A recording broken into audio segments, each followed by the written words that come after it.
Okay, Joshua. Okay, hello everyone. Welcome here to this fantastic dissertation, Relationship to Profit, a Theory of Business, Markets and Profits for Socio-Ecological Economics by Jennifer Hinton. So it hasn't started yet? No. Oh, now it's started. The webinar, okay. The webinar is a bit late. Okay. No. Thank you, David. Let me start once more again. So welcome everyone to this dissertation, Relationship to Profit, a Theory of Business, Markets and Profit for Socio-Ecological Economics by Jennifer Hinton. Welcome here. And we have physically present here at Stockholm Resilience Center. We have also Joshua Amar, who is the technical expert.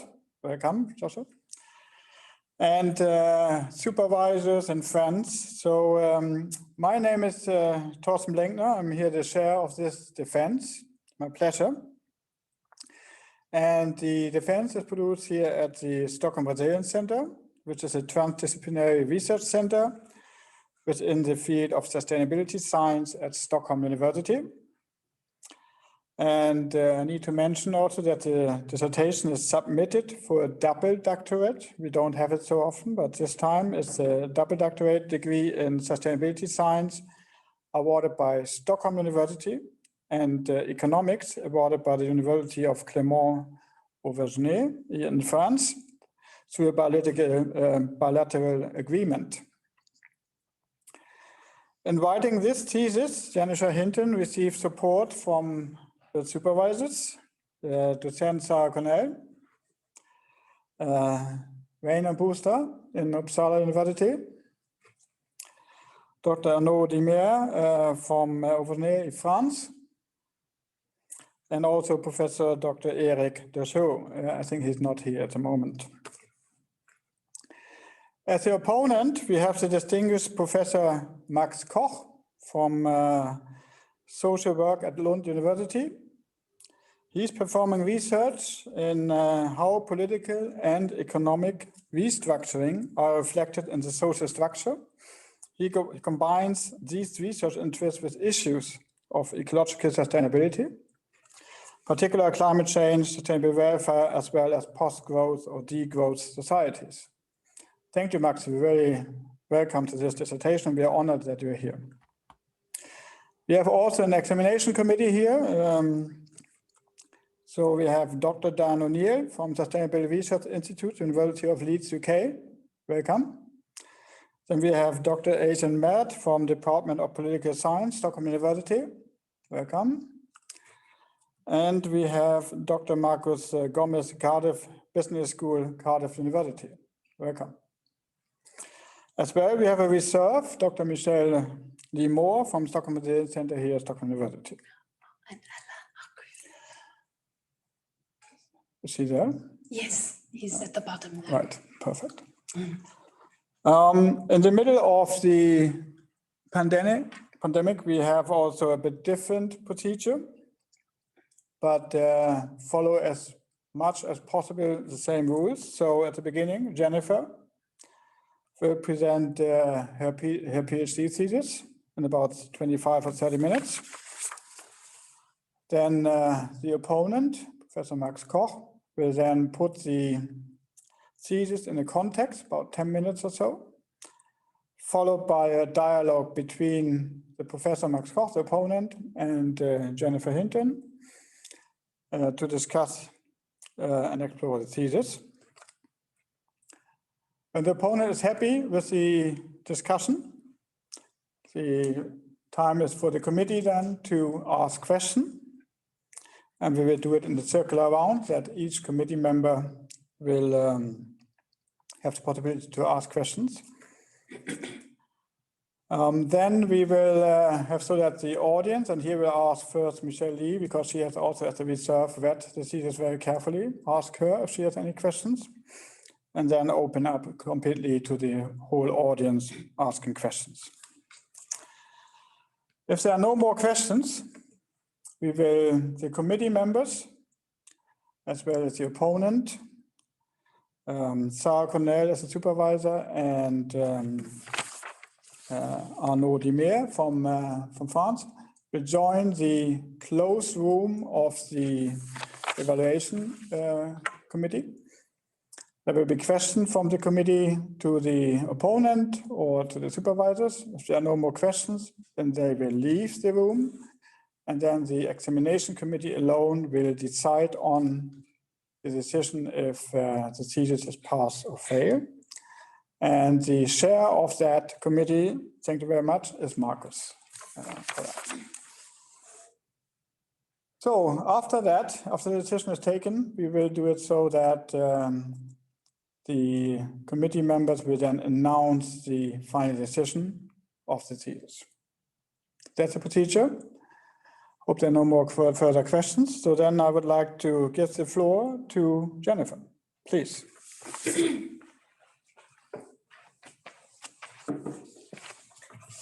Thank you so much, Torsten, for the great introduction of everybody. And yes, thank you to the participants of the committee for being here. And I'm just getting my PowerPoint set up and I'll share that with you. Oh, and if when you're not speaking, if you can turn off your videos and then we get a better focus on this presentation. Okay. So, right. So I assume everybody can see my presentation. Great. So relationship to profit theory that I developed in this thesis is a theory of business, markets, and profit for social, ecological sustainability and economics. And basically, it's about the way that different forms of business, specifically not-for-profit forms and for-profit forms of business, have wildly different dynamics and effects on the sustainability of an economy.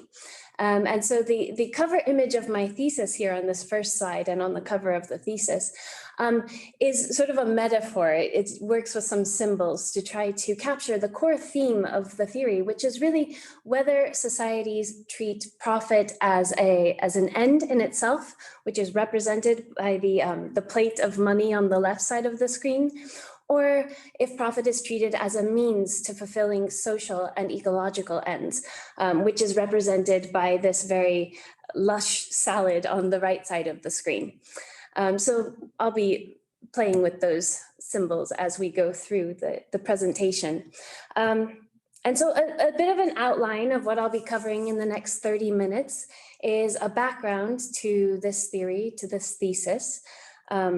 I will explain a little bit more about what relationship to profit of business is. And then I will go into these larger dynamics that we could expect from the institutional elements of for-profit business. So how does a for-profit economy behave and why? Then I go into how a not-for-profit economy might be quite different. And I will give then an overview of relationship to profit theory, bringing all of the pieces back together. And I will round off with contributions of this theory to research and practice in sustainability. So let's jump right in. So why do we need new economic theories or new economic approaches? Basically, the state of the world is why. So as most of us who are here are well aware, the environmental crises, the global environmental crises like biodiversity loss and climate change, soil degradation, deforestation, are all culminating and they're continuing to worsen at an alarming rate. So we have this ecological overshoot that we're in, and we're using too many resources and creating too much pollution, while at the same time, many people's needs, basic needs, are still going unmet.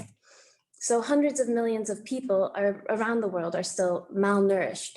And the common prescription to resolve that issue is economic growth, which is assumed to lift people out of poverty and help them meet their needs. But the data shows that economic growth is actually just worsening environmental crises because consumption and production processes have environmental impacts.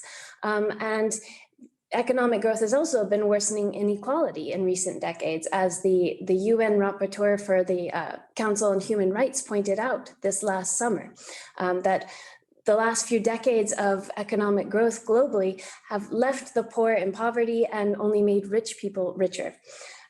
So we need alternative economic approaches. And one such approach is the post-growth approach, as I call it. And the starting point of a post-growth approach is basically that societies should meet everyone's needs without the constant expansion of production and consumption, so without constant economic growth.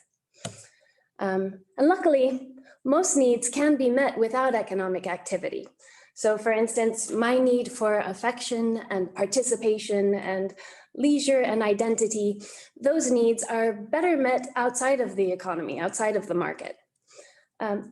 But we live in a world where there are many social and economic structures that keep us locked into patterns of economic growth that drive and require economic growth. And so those have to change. And that's really the core aim of post-growth research and practice, is to identify these social and economic structures that require growth and figure out how we should change them. And more specifically, my entry point into this is, what does all of this mean for business, markets, and profit? And so I've been guided by an overarching research question, which is, how does the relationship between business and profit affect social and ecological sustainability? And in order to gain a better understanding and build some better answers to that question, I have conducted a theoretical synthesis. And it's based on a review of a few different bodies of literature, where I was able to pick up pieces of existing knowledge and data and put those pieces together in a way that forms a better explanation, or what I argue is a more thorough explanation of how business and profit and markets relate to sustainability. So one of these bodies of literature is the post-growth approaches to business, markets, and profit. So I was reading through the post-growth literature, looking specifically for how they treat, or how the literature treats business, markets, and profit. Then I also went into theories of the firm, which seek to explain why businesses exist in the first place, and why they behave the way that they do. I also looked specifically at theories of sustainable business, so theories that try to explain what constitutes a sustainable business and why. And lastly, I also looked at social enterprise literature, which kind of tackles this issue of for-profit versus not-for-profit forms of enterprise more explicitly. And so I picked different pieces from these different bodies of literature and was able to bring them together to create a more powerful explanation, which is relationship to profit theory. And we'll go into that in just a moment. But it is also important to let you know, in the audience, that this thesis consists of 4 different papers. And so these 4 different papers, I'm not actually going to go through each paper by paper in this presentation, but it's probably a good idea to know what these papers are about for the discussion, to be able to follow the discussion afterwards. So the first paper is Limits to Profit, and this is where I develop and offer a conceptual framework for better understanding profit and sustainability and those links. Second is profit as a means or an end, and this is where I develop some conceptual tools and indicators for understanding in more concrete terms how we can understand when business sees profit as a means versus as an end.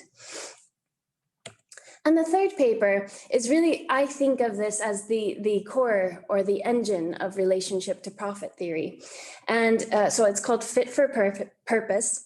And that's really what it is looking at, is taking these institutional elements that are different between for-profit and not-for-profit business and thinking about how those scale up and whether for-profit business is actually fit for the purpose of sustainability.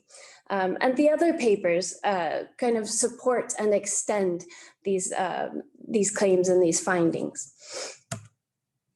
The fourth paper and the final paper puts forth the 5 dimensions framework, which is where I try to bring relationship to profit back into the other post-growth literature about sustainable business or post-growth business as one key dimension among 4 other key dimensions. So let's get into some of the substance here. What is relationship to profit? Relationship to profit is the legal difference between for-profit and not-for-profit forms of business. And I've conceptualized this really as the important aspects of this difference for sustainability are purpose, ownership, and investment. So a difference in purpose, ownership, and investment. So if we look at for-profit business, for-profit forms of business can have a financial gain purpose, where the purpose of the business is to provide financial gain for the owners. But they can also mix that with a social benefit purpose or just go only for social benefit. But in support of this financial gain purpose, the ownership structure is organized in a way that gives the financial rights to private owners. So there are private financial rights. And when I say financial rights, I'm referring to the right of owners to receive assets and profit from the business. And so those are with the private owners in for-profit business. And of course, then this connects to the way investment works in for-profit business, is that if I own a share and I have the financial rights to the profit of the business, then I can have unlimited returns as long as that business is profitable. And so that has some implications for economic growth, as we'll get into in just a minute. But what then is not-for-profit business? What's the difference here? And before I go into that, I should maybe clarify that when I say not-for-profit business, I'm distinguishing that from traditional nonprofit organizations that you might be used to hearing about. And those, let's say, traditional nonprofit organizations are dependent on grants, philanthropy, and charity, while not-for-profit business seeks to be financially self-sufficient and generates most of its revenue or all of its revenue through the sale of goods and services. So that's a difference between not-for-profit business and traditional nonprofits. But compared to for-profit business, not-for-profit businesses must have the purpose of social benefit. That's the core purpose of this type of business. They cannot have a financial gain purpose, and that becomes very important when we scale up. In terms of ownership, there are no private financial rights, so there are no private owners who can take the profit and assets from the firm. Instead, I characterize those as collective financial rights because it can never be broken down to an individual. And in terms of investment, this implies that there are only limited returns. So you don't have this equity-based investment that owners can keep receiving dividends of the profit forever. There are limits to how much of a return you can get. So those are the basic institutional elements that I've focused on. And to make this a bit more concrete for those of you who are not familiar with not-for-profit business, and I don't blame you because I wasn't familiar with this until just a few years ago myself. Here is a concrete example. So this is a not-for-profit real estate company in Australia. And their core social benefit mission is to help people who are homeless or facing homelessness. And so they manage and sell properties, and all of the financial surplus, all of the profit that they receive from doing that, property management and selling, all of that profit goes into helping people like Rachel here on the screen, who was homeless for 1.5 years. So this is quite different from how for-profit real estate firms typically work. And what's important here is so it's a great business structure, you might be inspired by that example. And we have found examples of not-for-profit businesses all over the world in every sector of the economy. So these are more common than you might think. But they're really important, not just because it's a nice business structure, but because of the dynamics that come across, that come about as a result from this kind of business structure. So in order to try to better understand what kinds of dynamics are related directly to these institutional elements of these different kinds of business, I developed ideal types in that third paper, in the fit for purpose paper. And I tried to imagine, okay, if I have an imaginary economy that is made up only of businesses that are for profit, so they are seeking private financial gain for their owners, and they have private financial rights to distribute that profit to their owners, what kind of dynamics that are relevant for sustainability might we expect? Without even thinking about what the managers want to do or anything, just with those elements. And I used systems thinking to do this. So what you see on the screen now is a causal loop diagram. And if you're not familiar with those, it's just a nice visual tool that helped me actually develop this theory, but also it's a great tool for communicating complexity in complex systems. And so these arrows, each one of these arrows represents a causal relationship. So we could say the desire for financial gain, for instance, tends to cause more investment, which tends to cause more production. And these plus signs just mean that the two variables go in the same direction. So more investment, more production, less investment, less production. So that's a little quick tip on how to read these diagrams. Now, if the diagram that we're looking at right now is basically the most fundamental story of conventional economics, is that we have the desire for financial gain, again, the purpose of for-profit business. And so that profit motive drives investment, which then drives production and sales, leading to more profit. And then, of course, some of that profit is usually reinvested into the production cycle. Excuse me. But at some point, some of that profit will be distributed to owners in order to fulfill this financial gain purpose. Oh, gonna have to take a sip of water, 1 second.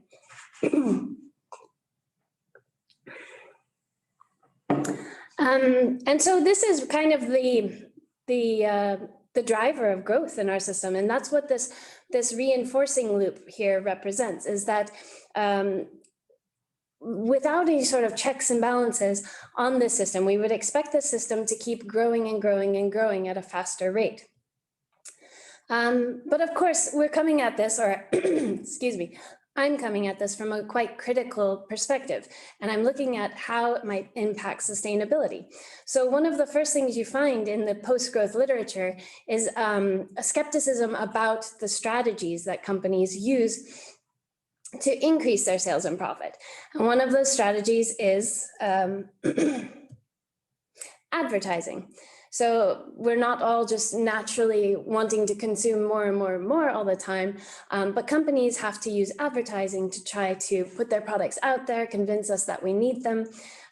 So more advertising results in more sales. But also from the sustainability perspective, we know that the production and sales of more goods and services entails more environmental impact as well, or environmental damage. And so we start to see this feedback loop of consumerism, as I call it, where there's also another prominent profit-seeking strategy of planned obsolescence that is often mentioned in the literature, where companies design products and services to become obsolete before they have to, such as, well, a lot of laptops or mobile phones are designed to sort of, the software or the hardware breaks down before it would actually need to, and we have to buy a new one. So that's one key dynamic of a for-profit economy that comes from the desire for financial gain. But remember, the profit is being distributed to owners, and this drives another very important dynamic of the system, which is that over time, owners will accumulate money because, of course, they have this desire for financial gain. So they are incentivized to accumulate money over time, and that allows them to then buy more equity or buy more ownership in business, which then allows them to accumulate even more, and so on and so forth as the vicious cycle or the reinforcing loop goes. And so this is the wealth accumulation feedback loop, as I call it. And so owners are accumulating money over time, but at the same time, there is an incentive, an inherent incentive in the drive for financial gain to keep wages as low as possible, as wages are a key cost of doing business. And so you see here, I've outlined that, more wages, higher wages will result in lower profit because it's a key cost of business, and vice versa. The lower the wages, the more profit. So that's the inherent incentive. And so we also see a state in which there is a widespread wage suppression. And so these two loops together, the wealth accumulation and the wage suppression, drive inequality. So we have increasing inequality. And this dashed line just refers to some interesting insights that I found in the literature, some data that shows that the more unequal a society is, the more desire for financial gain there is, because people don't want to be at the bottom of a very steep ladder. And so one might look at the system and say, okay, there's ecological damage going on, there's growing inequality. What can we do? We can use redistributive taxes, and we can increase environmental regulations and labor regulations. But it's important to remember that there is also an incentive for companies to stop those things from happening, because those things would affect their profit. So companies use profit-seeking strategies like lobbying for subsidies, lobbying against taxes, lobbying against regulations that might cost them money. And that over time might lead to this state of political capture. And political capture here, I'm using sort of as an umbrella term for all of those profit-seeking strategies that result in undue influence on policy-making processes by a small constituency, like a handful of corporations and their owners.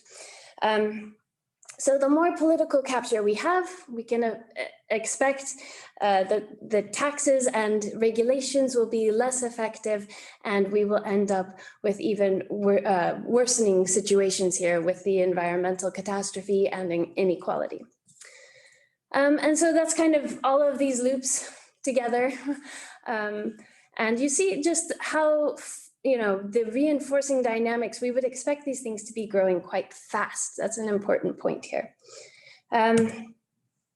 So the system dynamics of a for-profit economy, and again, this is, if we base it just on these institutional elements of purpose, ownership, and investment, and that desire for unlimited returns on investment, drive the growth of consumerism and economic growth, environmental degradation that comes along with that.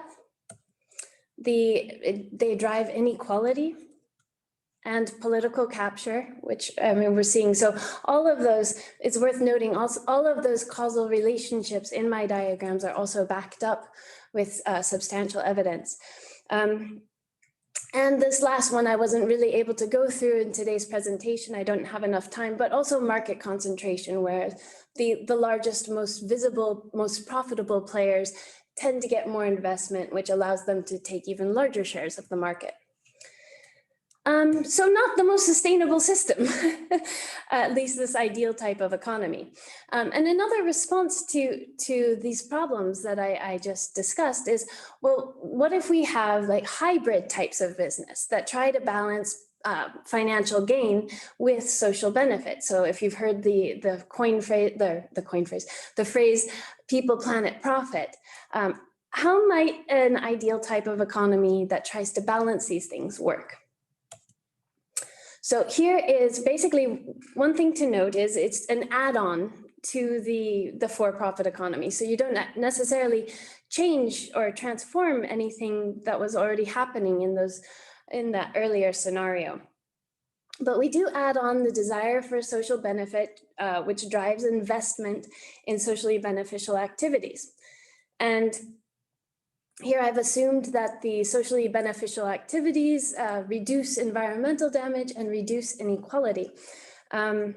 And so to the extent that investment and profit flow into these socially beneficial activities, we could see some balancing effects. So that's what these B loops mean here, is that those might actually slow down the dynamics of this for-profit system.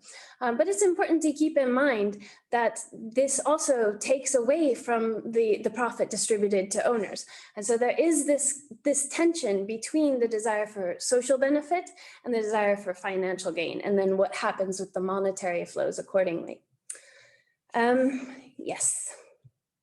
So then on to the final ideal type, which is really thinking about what if we had an entire economy just of not-for-profit businesses. So they're all seeking social benefit, and there's no private owners or no private financial rights for owners by which owners can accumulate wealth. And right away, we can see that this is a different system structure. So there are the desire for financial gain is not there. The owners accumulating wealth is not there. We do still have the production cycle going on over here.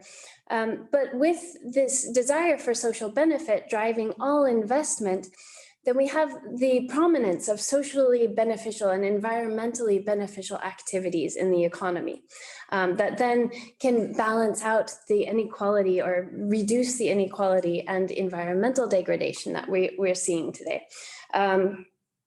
Importantly, this also better allows for these redistributive taxes and labor regulations that can help reduce inequality.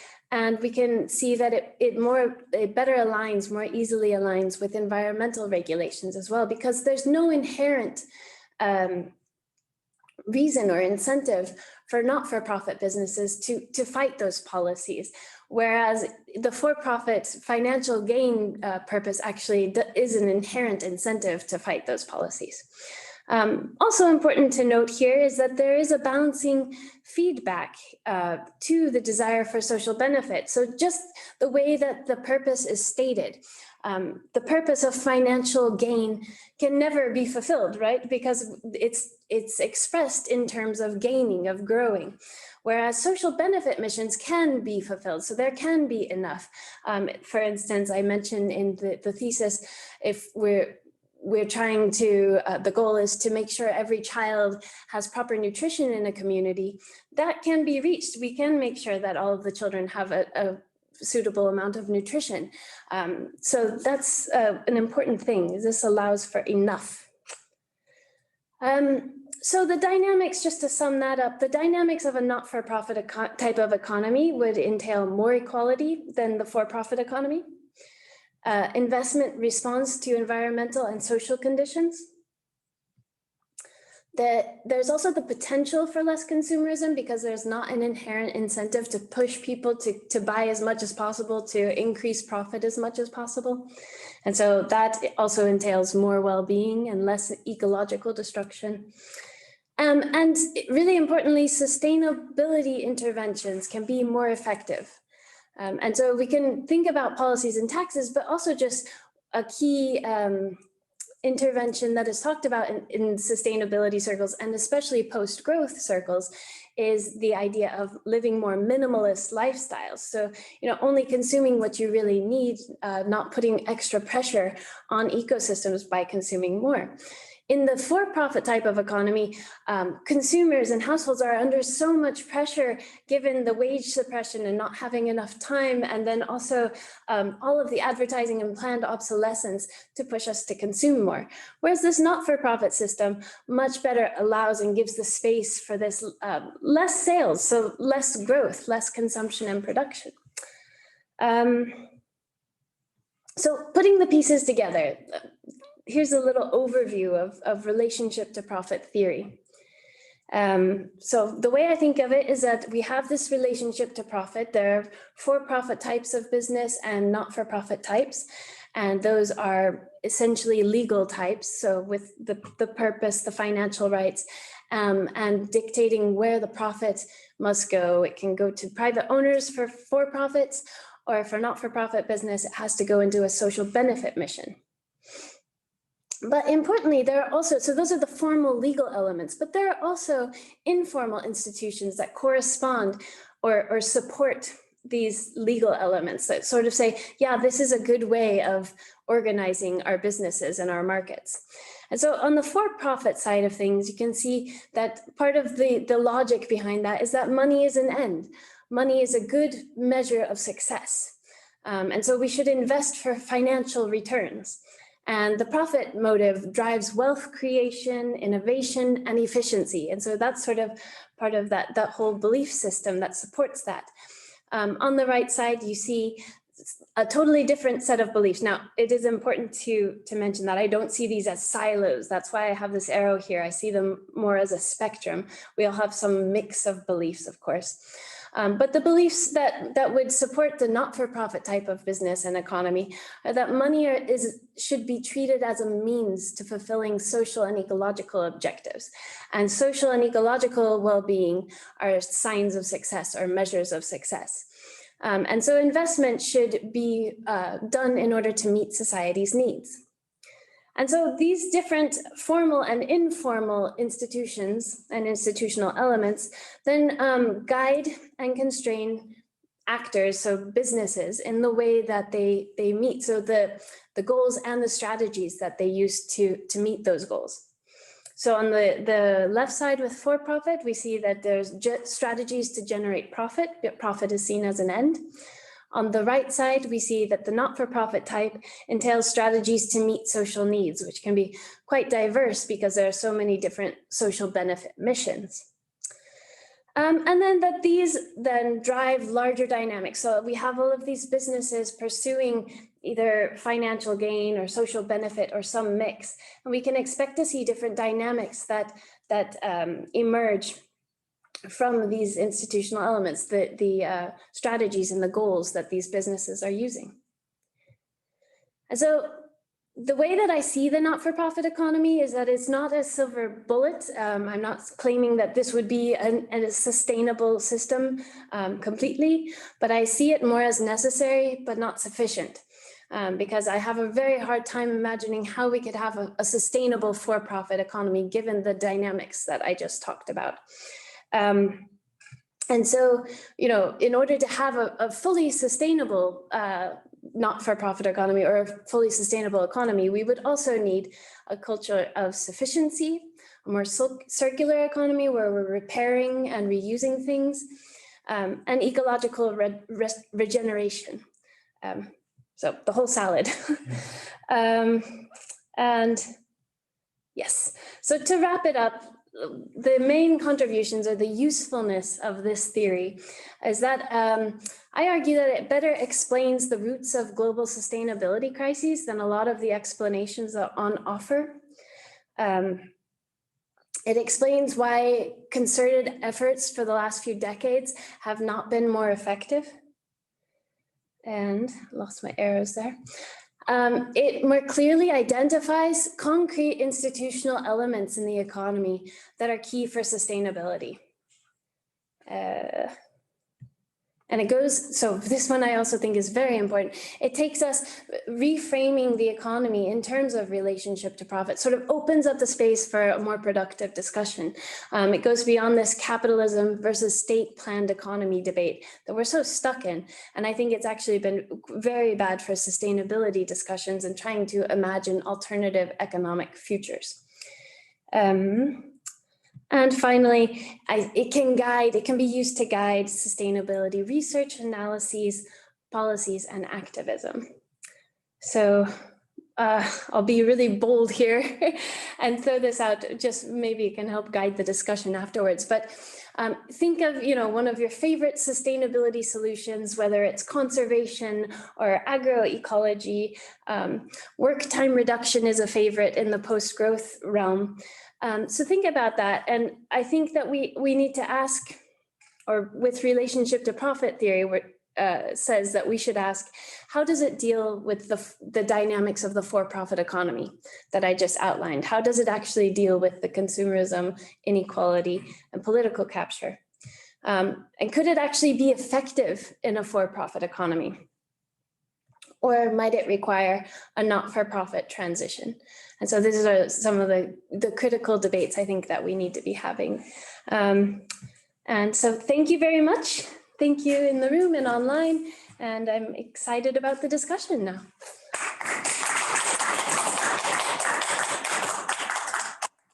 Am I still sharing now? No. Thanks a lot, Jennifer. Excellent. We now give the floor to Professor Max Koch from Lund University to set the generative thesis in a larger context. Please, Max, yours. Yeah, well, hello, everybody. Thanks, Jennifer, for the great summary of your work. I'm also happy to be here, and thanks for the invitation. And well, I would see Jennifer's work against the background of an advanced socio-ecological crisis. I probably don't have to explain the employees of the Stockholm Resilience Center that there are planetary boundaries, several of which have already been crossed or are in the process of being crossed, potentially leading to a largely uncontrollable feedback effects, for example, in the climate system. Well, there are basically two major political answers to that. The first one is kind of the mainstream answer, that's green growth, that's supposed to provide continued economic expansion, including the profit economy, of course, with decreasing energy and matter consumption. Of course, that would be nice in theory, because you don't actually make much enemies with that approach. The problem with that is that we don't have any indication that this is actually achievable. And basically comparative study after comparative study is indicating that green growth is not happening at the scale, at the global scale that would be necessary and over larger periods of time. And the alternative answer that is gaining ground, I guess, in academic circles, and under which I would also put Jennifer's contribution, are post-growth, degrowth approaches, which have in common basically to think away the growth imperative basically as a central anchor of policy planning, of how we think about society and the economy. Instead, and I guess the most of the post-growth, well, people who write in this kind of camp would agree on, instead we would need to engage in a planned, degrowth process, in the sense that we need to use a lot less matter and energy. And that means we have to restructure our production and consumption patterns, and that is supposed to work in a democratic and planned way. This is, I also, I think, am a part of people who say we would need to do that. But I would also say that it is far from easy to do that. Yeah. So, and especially if we think about the recent IPCC contributions, we should kind of carry out these substantial economic and societal transformations that are necessary actually within this decade, or at least substantially initiating them. Let's say there are a lot of problems in the details here, having to do with complexity. A range of societal institutions are currently linked to the growth imperative. They have historically emerged kind of coupled with economic growth, for example, the welfare system, but many others too. So basically to transform to an economy that is not anymore centered around economic and monetary growth, and instead what Jennifer also writes would be directly oriented at the provision of use values that may serve as provisioning systems for need satisfaction. Well, it's far from, let's say, a walk in the park. Also considering the rather vast interests that are involved here, of people, very powerful sectors of the society who profit in a very material way, the benefit and make a profit from how things are at the moment. So a lot of things is being done at the moment. And maybe the good thing is that a PhD like Jennifer's maybe 10 years ago would have been rejected out of hand as being lunatic or whatever. Yeah. Talk about things you shouldn't be talking about, especially not in academic circles. Well, this has, I think, changed to some extent. There's a lot of work coming through at the moment on all these building sites that we have in degrowth and post-growth circles. Yeah, I can mention work on well-being and welfare without growth, about macroeconomic parameters such as unemployment without having the whole economy oriented at economic growth, and also about how social inequality may evolve, or the role of the state in these kind of transitions. And Jennifer, now I'm coming to your work. That was kind of the background where I think your work should be seen in. You take, I think, a very important topic here within the economy, and that's the level of the company or the enterprises. Well, as you have explained us very well, the question is how enterprises can be understood and what role do they actually may play, not only in a transition to a post-growth economy, but also in a post-growth economy itself. And central here, of course, is what you call, well, the relationship to profit of the companies. Now, I must say I'm a sociologist by trade, yeah, with some knowledge in political economy. I have to say, when I studied, there wasn't such a thing as sustainability sciences, and so some of my questions that I will now have you maybe explained with having a little different background. But I hope this can be actually fruitful and a good interaction. So let me ask you first whether I have positioned your work halfway acceptable in the wider academic arena. Yes, no, I think you have. I think it's exactly, that was a very good introduction and positioning. Mm-hmm. Right. Then well, as I said, I think it is very welcome and much needed work to look at the company. You know, I have in my work worked a little bit with what the French political economists call the regulation school of capitalist development. And there they look at the international systems. They look at the role of the state, the money, how money is used, but they also look at the form of the company. And so that would be one of the institutional forms that they discuss and that we should be discussing. And to make the things even more complicated, all these changes in these different institutional forms would also need to reinforce each other to bring about a virtuous circle of development. So let me first start generally. You have submitted a mostly theoretical thesis. Yes. And I can say from the beginning that that is not always the case with thesis, compilation thesis. I think your papers hang very well together, and that is they really reinforce each other. And I want to say that from the beginning. So if I now come to some of the things that we may clarify together, then keep that in mind. But I think you have worked before on some real existing not-for-profit companies. And and you mentioned at least one in your presentation. Could you explain us in the beginning why you took that decision to submit a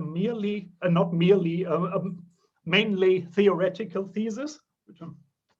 Yes, and it actually ties back a little bit to, so let me structure this. So when I first started, I thought, okay, it may be really nice to go into, I would not want to do just a business by business case study, because the work that I did before this thesis, in the CAP, I explained this, right? That this theory builds on work I started with the Post-Growth Institute, where we had bumped into these not-for-profit types of business, and we developed a sort of a vision or a conceptual model of how an entirely not-for-profit economy might work, because we felt like it might be one of these institutional keys to help transition things like you just mentioned. And so the way that I've been looking at this always is not as at the business level, but at a very cross scale, like really with an emphasis on these cross scale dynamics, on how business type drives dynamics in the larger economy and social ecological systems, and then how those dynamics come back and shape the way businesses. So there's this feedback between businesses and this larger scale. So that's been my concern, is really to keep that larger scale in mind. And lots of the business literature in post-growth and outside of post-growth is, it's sort of kept in this box of microeconomics where things are just thought about on the business scale. And there's very little thought about the cross-scale dynamics. So when I came into this, I was thinking, okay, maybe I could go to some more like post-growth oriented economies and do some case studies like eco-villages or transition towns. That could be an interesting way to get empirical data. But what I realized was there wasn't the theoretical basis for me to want to examine whether these economies were mostly, like these local economies were mostly for-profit or not for-profit. There just wasn't any theoretical basis for saying, oh, which one of those would be better for sustainability and why. And so that's when I really realized that I had to develop that theory myself.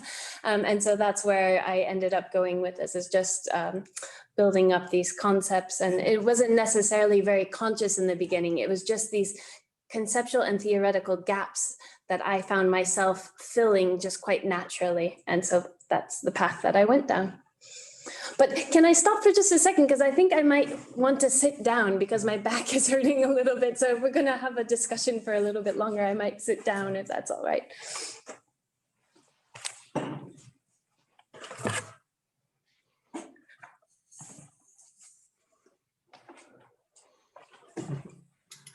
We've got a whole studio crew in here, so. Yeah, looks very comfortable now. Yeah, thanks for that. So well, let's talk a bit more about the theoretical framework then. Maybe you are very, I like that. Yeah, you are very open about your concepts and how they were building together. So let me quote one passage. I hope it is a representative one.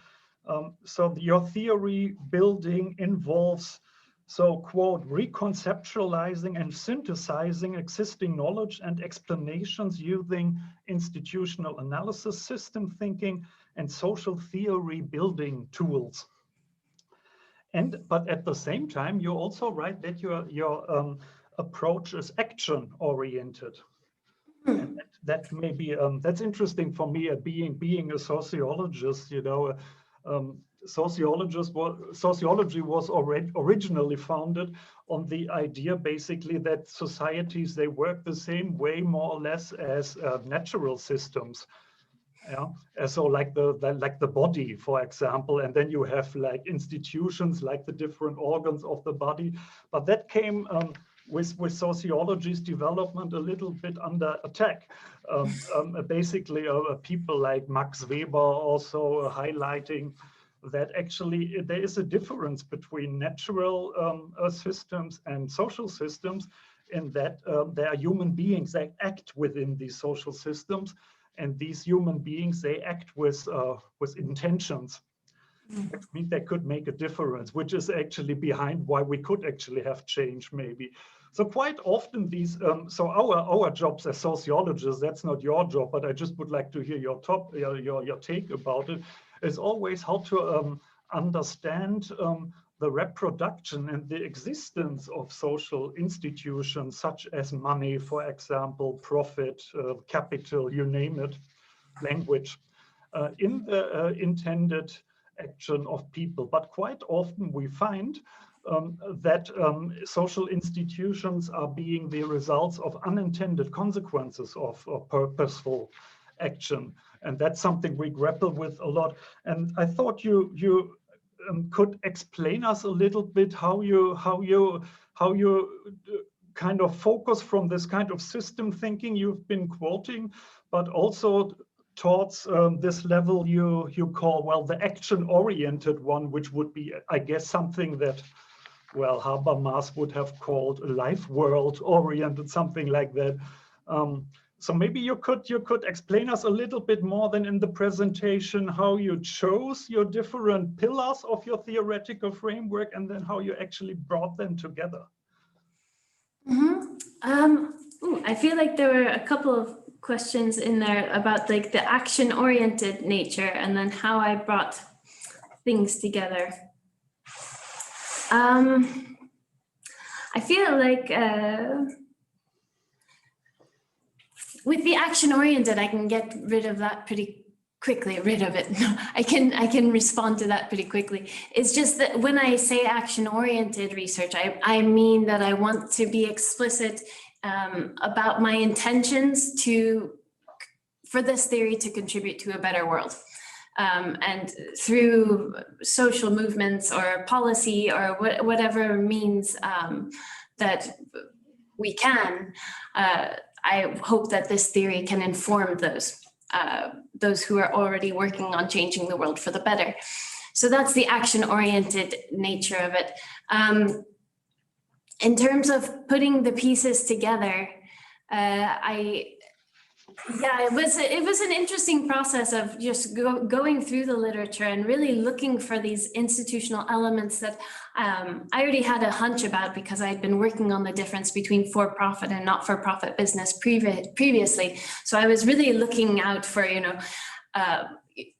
what do they say about financial surplus? What do they say about profit? What do they say about business type? Do they link it to these larger dynamics of sustainability in the market? And if so, how do they do that? And so just keeping notes and keeping track of all of these different pieces and diagrams, trying to figure out how the pieces fit together visually. So those causal loop diagrams, but also some more artistic and perhaps less precise kinds of diagrams. So that's sort of the way that I went about it. And that's also what I mean with social theory building tools. And I refer to Swedberg's work there, or Swedberg, I'm not sure if he's Swedish or American, but he sort of has this very nice book about social theory building and sort of this toolbox of heuristics and ways that we can build theory and ideas. So I don't know if that answered your questions. Yeah. I think it clarifies a bit how you, but you said in the beginning you identify a new problem and you try to fill the gap. I mean, that's how research works, I suppose. I mean, if it's good research, yeah. Let's so that was a bit of the general idea about your theoretical proceeding, and now we come to some of the terminology and some of the concepts, or the key concepts, which might also be interesting for the audience to understand a bit better. Well, in the presentation, I was just stuck that you said, well, most needs can be met without economic activity. I think this would require some explanation. Do you mean economic activity in the sense of, let's say, capitalist economic activity, for-profit economic activity? Because economic activity in the political economy tradition also would be wider than that. Yeah? So Marx, he wrote in some letter to a guy called Kugelmann once. Well, basically, every child knows that if we stopped working only for 3 days in his time, you know, maybe it would be 3 weeks now, then basically we would all start starving also. So, and I think this is a kind of interesting case, which I think we will have again in our dialogue. So, do you understand economic activity in the capitalist way, or in a more general way of basically that the classical political economist or even described as a kind of anthropological almost necessity, that means going beyond certain economic types? So we have to work in the sense of transforming raw materials from nature to produce things we can actually use, have use value. And I don't really think that we can do away with that necessity, even in a post-growth society. But what do you think about that? Yeah, no, I definitely agree that we cannot do away with it. And maybe most was not the most precise way that I could have phrased that, is that most needs. When I think about needs, I go with Manfred Max Neef and his colleagues' framework of needs and satisfiers. And when I first read that work, it was really eye-opening for me, because it made me sort of reassess the way that we think about the economy and goods and services meeting our needs versus being able to, for instance, meet my need. And so I'm going into this because I think when we have this discussion, it's really about how we frame needs in the first place. And so if I think about like, what does a whole person need? And Max Neef and colleagues say, well, we need freedom, and we need identity, and we need leisure time. We need knowledge and understanding and affection. And so that's sort of where I was coming from when I say most needs. They identify, I think, 9 universal needs. And most of those needs, I think, can be met to quite a good extent outside of the economy, outside of the market, by connecting with the people around us for affection and identity and leisure. I don't necessarily need money, goods, or services to meet those needs. Although the capitalist economy then does come into play when we're talking about this, right? Because that's a lot of this advertising, profit-seeking strategy that I talk about has a lot to do with trying to convince us that we should meet our needs through the economy, and we should meet, like I should meet my need for identity by buying this certain brand of jeans or something. And so it sort of encroaches on our perceptions and our abilities to meet our needs outside of the economy. So I think that's really where I was going with that, is that I am of the persuasion to believe that we can meet more of our needs outside of the economy than we currently feel we can, in a general sense, we being people who are in this consumerist capitalist culture. Mm-hmm. So economic, I agree totally with what you said about needs. I myself use the Max Neef approach in my own work. So, and it is especially when it comes to the needs satisfiers, that could be, you know, take the form of a commodified need satisfaction, or maybe in another one, but it could still be involve like local economies, for example. So it could be a decommodified economy, but then you would still have economic activity, wouldn't you? Yeah, it depends. So then it depends on how we define. So really, my economic my definition of the economy and economic activity is about goods, services, and money that are traded, right? And so then, yes, I think that we definitely need a lot of that happening in order to clothe ourselves, in order to have electricity and food and water and those sorts of things. But I guess it's just that there are many of our needs that aren't very well met through commodities. And so that's, yeah. All right, okay. Now, thanks so much. Then I have a related question, and that is probably one of the key concepts, that's profit. Again, a little different take, but that, you know, Well, I take it that you apply the word or the term profit basically to all societies. So that means pre-capitalist, capitalist, and whatever we call the next one, post-growth economy and society. And I just wonder whether this is a big step forward. I mean, I've been going back to, I think already Adam Smith and probably people before him wrote about something they call the surplus product. Yeah, and again, this would be a non-commodified economy, but producing a surplus product might actually be a good idea in many ways, because, you know, at the time they were looking at the agriculture, especially. You have good years, bad years. Some years you have bad harvests. So it may be actually good to work a bit longer than absolutely necessary to basically, you know, have some security in bad times. Yeah, for example, now in the pandemic here, we know that maybe the Finns haven't done so badly in actually storing a few of the equipment that were quite in need in the beginning of this pandemic.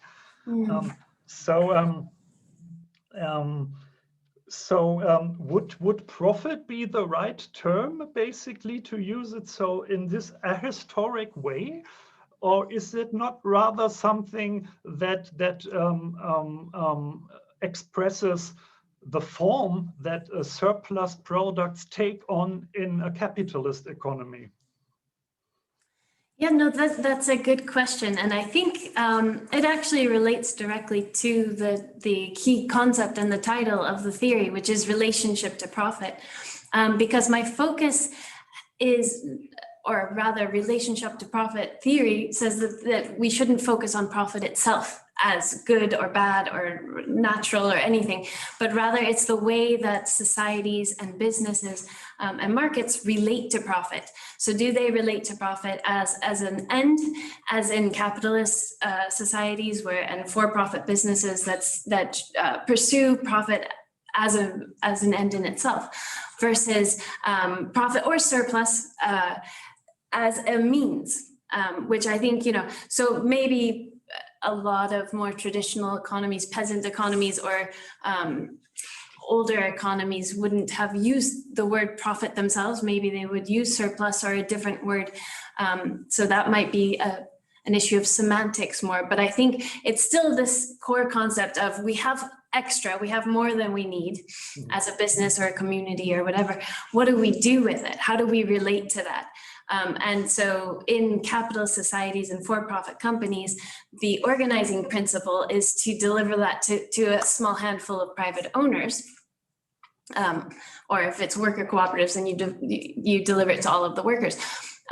Whereas the not-for-profit way of organizing this, which I think aligns a lot with more traditional economies. I mean, obviously there's a lot of diversity in the world, so that's a pretty blanket statement. But from what I have read, a lot of peasant economies and more traditional economies had more collective ways of dealing with that surplus and making sure that everybody benefited from it rather than it just ending up in a few hands. So that would align more with this not-for-profit institutional element of the surplus goes to social benefit rather than private owners. So that's the way that I think of it. Just to sum it up, in a post-growth economy and society, would we still have a profit, or would we have a surplus product maybe that we try to to distribute as just as possible and as as sensible as possible in some ways? What would you say? I mean, I think so. Then it's an issue of semantics, and I think that's sort of an interesting. That describes where we're at in general when we're talking about post-growth economies. Is we're trying to find new ways forward, and we're trying to find a new vocabulary for it. We're trying to find the right kind of concepts, and so. Surplus versus profit, I don't mind either way, to be honest, but I think it refers to the same thing. It's that we have something left over. And then the key difference is between profit and private profit or privatized profit. And so that's really where the distinction, hits the road for me, is whether it's private profit or, profit used for something else. Okay. Mm-hmm. I think that clarifies it a little bit. Then I was really your diagrams, they are really impressing, yeah, with all these colors and the pillars, the arrow, sorry, and then and just now I am saying something I don't necessarily believe in, but sometimes it's good to play the devil's advocate also. That's about the inequality reinforcing loop within for-profit economies. Well, to cite at least one current economist who's worked with Piketty, I think he would say that even in a capitalist for-profit economy, you had different. I think much of his work is about that, and many other things. Economists writing on social inequality. You had actually different stages in the recent history of capitalism. And in the post-war period, maybe you call it Fordism or something similar, actually you could measure that inequality between classes especially diminished. It diminished basically due to state and other economic regulation.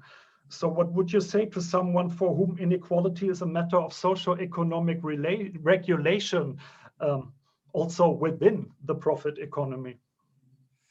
No, it's a very good question. And I think that, you know, the explanation for that post-war period was, I mean, it's a complex system, of course. So there's a lot of factors involved with that. There was a lot of, I think, social unrest and anxiety about the war, obviously, but also about the Great Depression that happened before World War II. And so there was a lot of buildup of anxiety about inequality. And I think governments then had the support from the citizens to implement a lot of those redistributive and also from the owners of the means of production.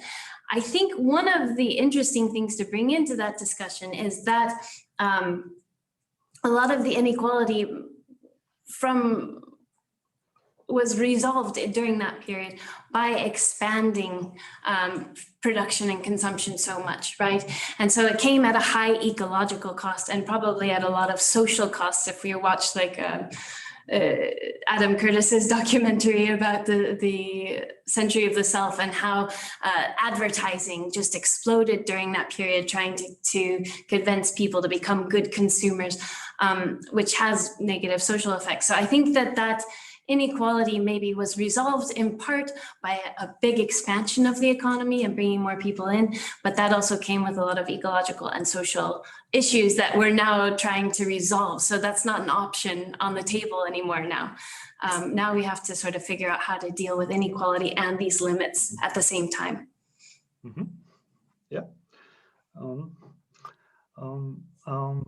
I have one more conceptual question on a term that I have come across in my days in a slightly different way. That's exploitation, which is also quite central, I think, in your work. And I can just say how we used to understand it in social sciences. And that is basically we tried to see it as a special case of social exclusion. And it has to do with taking a benefit at the cost of others. But in exploitation is a specific case because you actually need the other for making a profit. You are, so to speak, you are better off because someone else is worse off. Whilst so you basically depend on the effort that other person has committed, has put in. In exclusion, it might actually be enough to be better off to basically do away with the other person by marginalizing them, in extreme cases, killing them. Yeah. So you basically take their position, but so exploitation has always to do a little bit with producing the surplus product. And I just wonder whether you could explain us your take a little bit on that term, which has also a huge history. Right. Yeah. No. And I take my cues from eco-Marxian literature on where does surplus value come from? It comes from the exploitation of labor and nature, basically, and that includes paid labor and unpaid labor that then forms the basis of all paid labor. So unpaid care work, for instance, and so that's the way I see it. Is that it's benefiting at somebody else's expense, that somebody can also be nature as a stakeholder. But yeah, I don't know if that brings up any more follow-up questions. Yeah. I think that makes a lot of sense. Yeah. Right. I think we have one more to the company level and also in relation to the not-for-profit economy. Could you explain a little bit, maybe also to the audience, and probably not everybody has read your thesis so in detail as I hope the people of the committee. Could you in some way explain the public, the characters of the not-for-profit company compared to competing terms we have in the post-growth literature? That is, well, of course, for-profit companies, but also social enterprises, collectives, maybe in the form of the Swedish Förening. That would be probably interesting for the wider audience. Sure. So not-for-profit is basically a legal category of organizations that have a core social benefit and so there's this non-distribution constraint, which means that there's no private distribution of profit, right? So that's an organizing principle. It's a category of organizations. And so like the Swedish Föreningen, for instance, is an association, and associations exist in most companies or most countries. And so that's all types of associations that I've bumped into fit into that not-for-profit category. They have a social benefit mission, and any profit that they make from, for instance, member fees in the association has to go back into that social benefit purpose.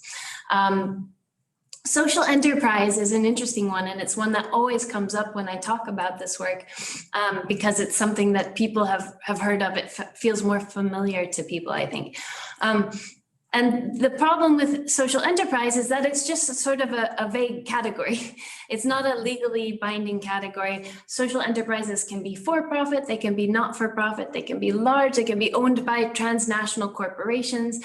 So that it's just so vague that it doesn't give anything to really grab onto in terms of organizing principles, other than it should have some sort of social benefit mission somehow, but again, not legally binding, and there's no guidance really for how that should be balanced or not with financial gain objectives. Collectives is an interesting one because collective, again, is sort of an informal term or a category that we can use. Usually we think of like smaller and more local things or groups of people doing stuff together as a collective. Usually that's done in a not-for-profit way, and if it's legally incorporated, then usually that's incorporated as an association or a not-for-profit. Yeah, and then cooperatives, I get into that a lot in the thesis as well, is that cooperatives can be both for-profit or not-for-profit depending on the type of member that they have. So cooperatives are operated for the benefit of their members, and the profit can be distributed according to who those members are. So a worker cooperative, for instance, is in legal terms for-profit because it does allow for private distribution, it does allow for a financial gain purpose. Same with producer cooperatives. Although you could have a producer cooperative made up of not-for-profit members. So like small not-for-profit farms could form a producer cooperative, and then that would be a not-for-profit cooperative. So there's a lot of, and that's actually because there's so much diversity and so much vagueness with the terms that we're used to using. that's actually part of the appeal for the for-profit, not-for-profit distinction for me, is that it's just so clear, it's very simple, it's legally binding, it's got something to grab onto, and it's gives clear guidance that aligns with the values and aims of post-growth organizing versus growth-oriented capitalist organizing, let's say.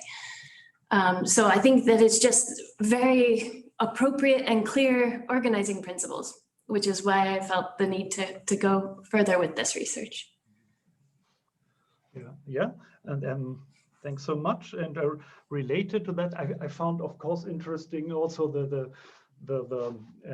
initial passages of your work where you showed a bit of your own history, going to Greece, ending up in the crisis, etc., working in the, I grew up in West Berlin and studied in the end 80s, and well, the good thing about it was that that was clear from the beginning. Society can look different because we had socialism basically beyond the wall, and half of my family basically lived there. So what I want to, I don't want to bore you with my personal history, but from that time I remember very well that there was already in the real existing socialist world, as it used to be called, quite a prominent debate about the role of the firm in a socialist economy, and much of it circled about how to actually motivate employees to work in the absence of the wage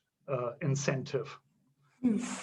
And I think, and actually I have to say, these were very often oppositional economists. Some of them were imprisoned for their writings.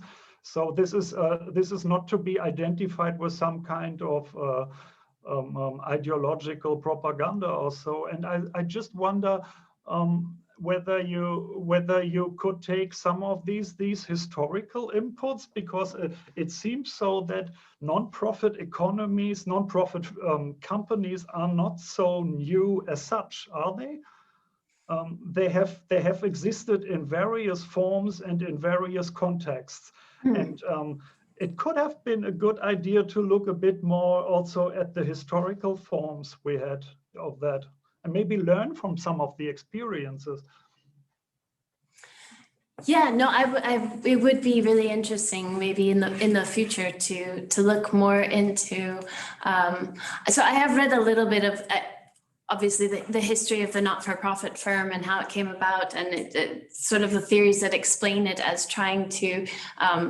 And that's the interesting thing about it for me, coming from a perspective of trying to envision a not-for-profit economy, is so often the not-for-profit firm is treated as like filling the gap of market failures in a, so the capitalist market is failing here, so not-for-profit firms come in to fill that gap.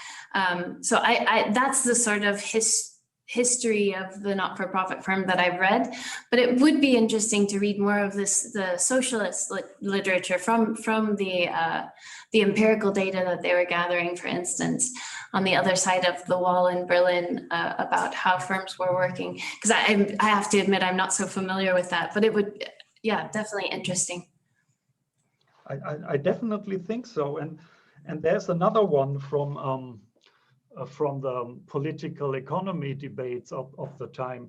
So one of the papers you close roughly like this: if all companies were not for profit, we might have an economy that delivers well-being for all people within ecological limits. I didn't provide the page number here, but it was one of the papers where you, I think it's under revision or whatever, I don't know. But anyway, but I just want to bring in something that has been part of parcel of political economy discussions almost from the beginning. It's a so-called allocation problem in political economy. So Marx, he was quite prominent in showing, beginning from the wage fetish, that capitalism is a wasteful activity or wasteful game, so to speak, because the contact of the producers and consumers is not immediate. It is mediated via commodity and money, which is why every producer basically produces for an anonymous market that he or she knows only at the moment of selling the commodity whether the labor that he or she put into this commodity was societally useful or not. If it is not, you know what happens. Now you have overproduction crisis all the time, and that of course is an enormous social and ecological waste that come. That was fair enough, and Marx, he was a bit like then, oh, you know, I don't want to write in an utopian way. I leave it to the associated producers of the future to find ways to immediately contact each other and define basically what needs do we actually have? How do we want to satisfy it? How do we have to distribute the societal labor for it over certain sections? And that is a problem that doesn't go away either.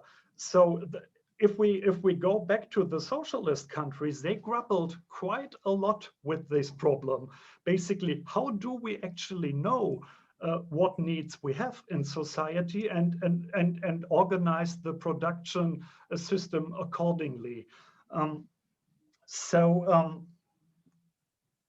How would the post-growth economy with the predominance of not-for-profit companies, how would it avoid the rather substantial waste of matter and energy that were typical actually for socialist economies too, not only for capitalist ones?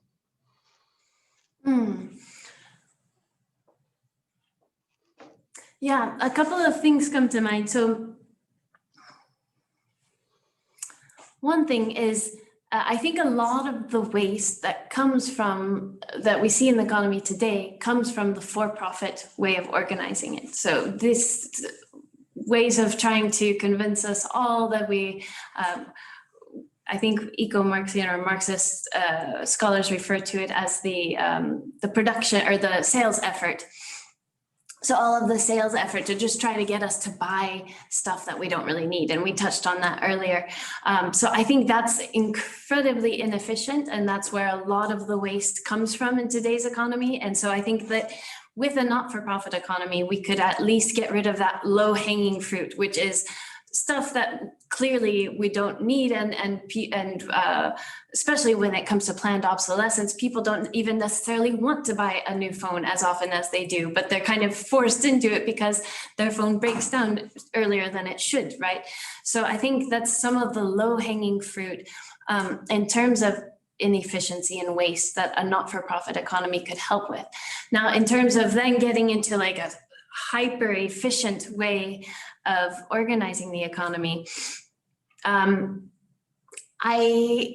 tend to be a bit skeptical of the planned approach, and especially like a centralized national economy, 5-year plans thing. You know, in my undergraduate degree, I did an international relations degree with a focus on China. So I learned a little bit about their 5-year plans and how those things were started and carried out every 5 years. And it also, I think, was quite wasteful and inefficient in a lot of ways, and also caused a lot of misery. I mean, I guess some people might be able to argue that that could have been avoided with the planned economy, but I think a lot of that did come from the nature of a centralized planned economy.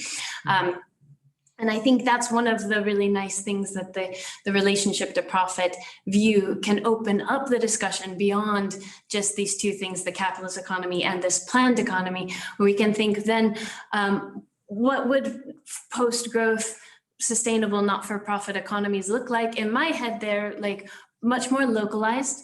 They have they're rich with sharing networks, which I think cuts out a lot of the waste that goes on right now. Is, you know, if we can share things, the more we can share, the less we'll need to produce and consume, right?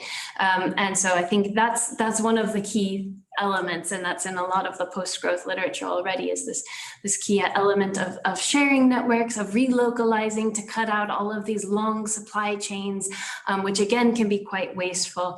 And then there's also the talk of like, especially in the Greek crisis, we saw this, you know, get rid of the middleman sort of push, where we wanted, or there was a push for consumers and producers of like local agricultural producers, local farmers, to have direct markets. And so they would meet once a week or a couple of times a week, and they would just have these markets where local farmers were selling directly to local consumers. And, you know, we have those all over the world as farmers markets as well. So I think those would be another really important way, is to get just more direct, break down those long supply chains, which also in today's economy, those long supply chains hide a lot of the exploitation, coming back to the point on exploitation.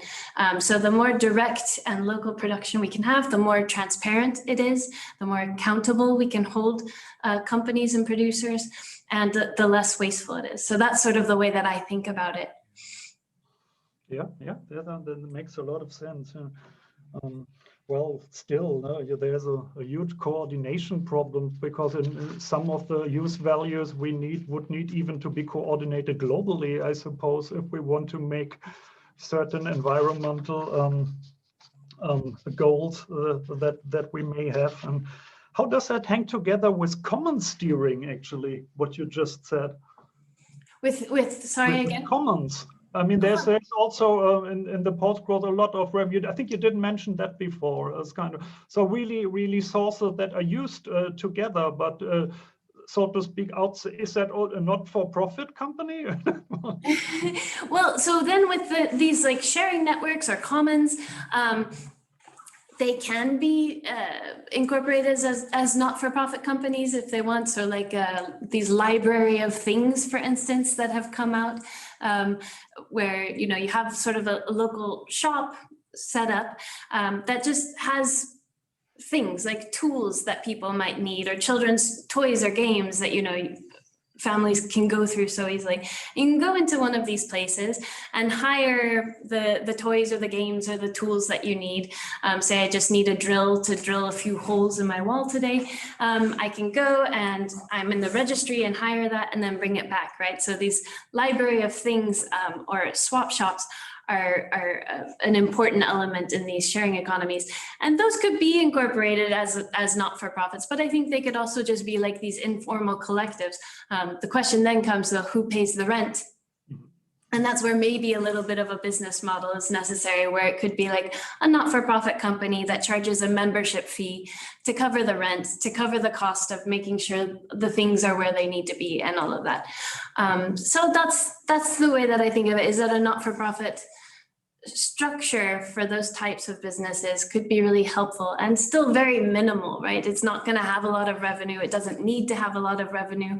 Nobody's looking to get a profit out of it. So it's just a structure to help facilitate this sharing and exchange that could cut out a lot of the material waste that we have in the economy now. Yeah, I would have two more questions, if that's acceptable. I think time-wise we should be fine, so that we not exceed our time here. And one is again, yeah, typical sociological question, I suppose. You focus, as you focus a lot of legal differences when it comes to the distinction of well, for-profit and non-for-profit companies, but a lot of others. Somewhere in the beginning, you mentioned power, but I think this kind of disappears a bit, this perspective, or maybe you can prove me wrong here.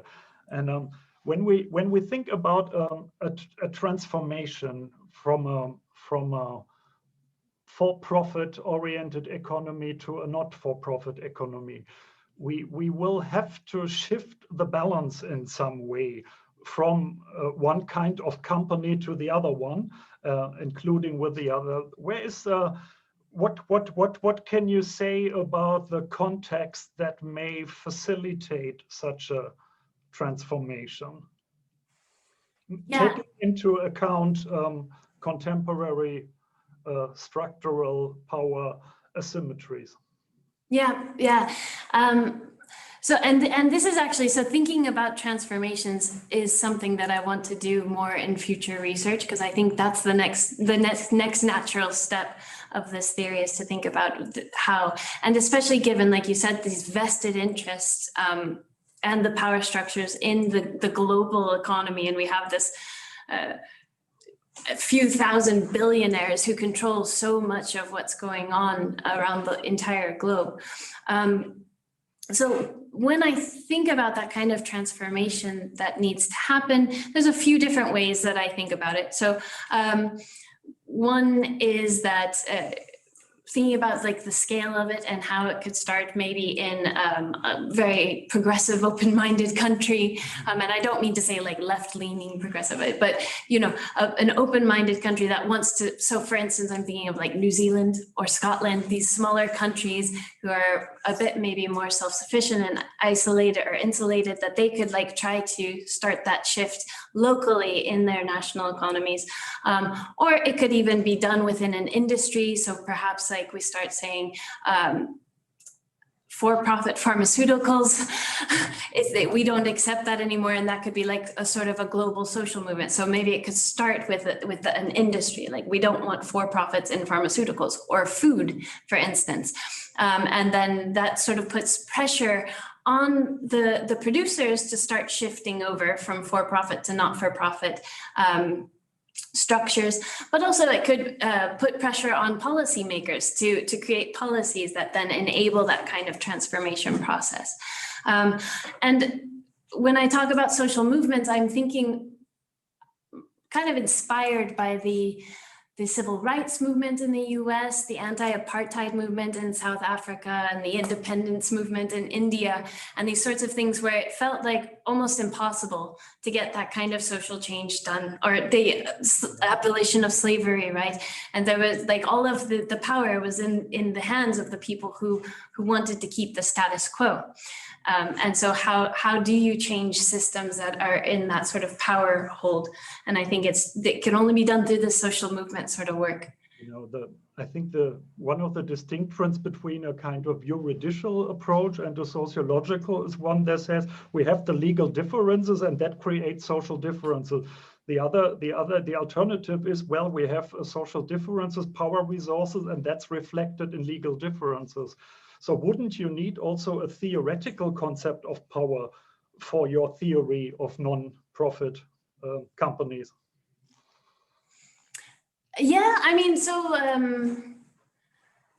I draw on this sort of Avellino theory of power to do something, power over something. And so there are different types of power. That said, I think in most situations, power is a zero-sum game.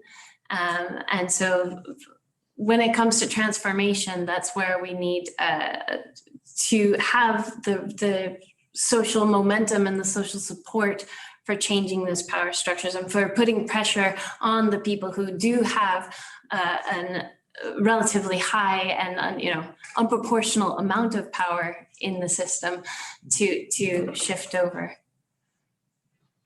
Okay, and would the state need to play a role there too, or are you? Yeah, no, I think that it's all about the feedbacks again between these different levels and different players.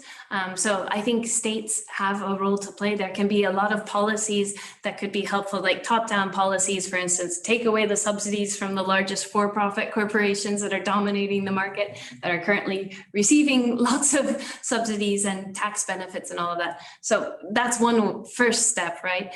Another step would be then you could seed fund not-for-profit types of companies. I mean, there's so many ways in which governments currently favor for-profits over not-for-profits. So even changing public procurement policies. So I think the state definitely has a role. That said, I wouldn't expect any state to just start going down this path without high demand from their constituents, because especially if we're talking about democracies, then we need, and that's where the role of awareness raising and social movements really comes in, is like, hey, this is not the only kind of economy we can have. There are alternatives.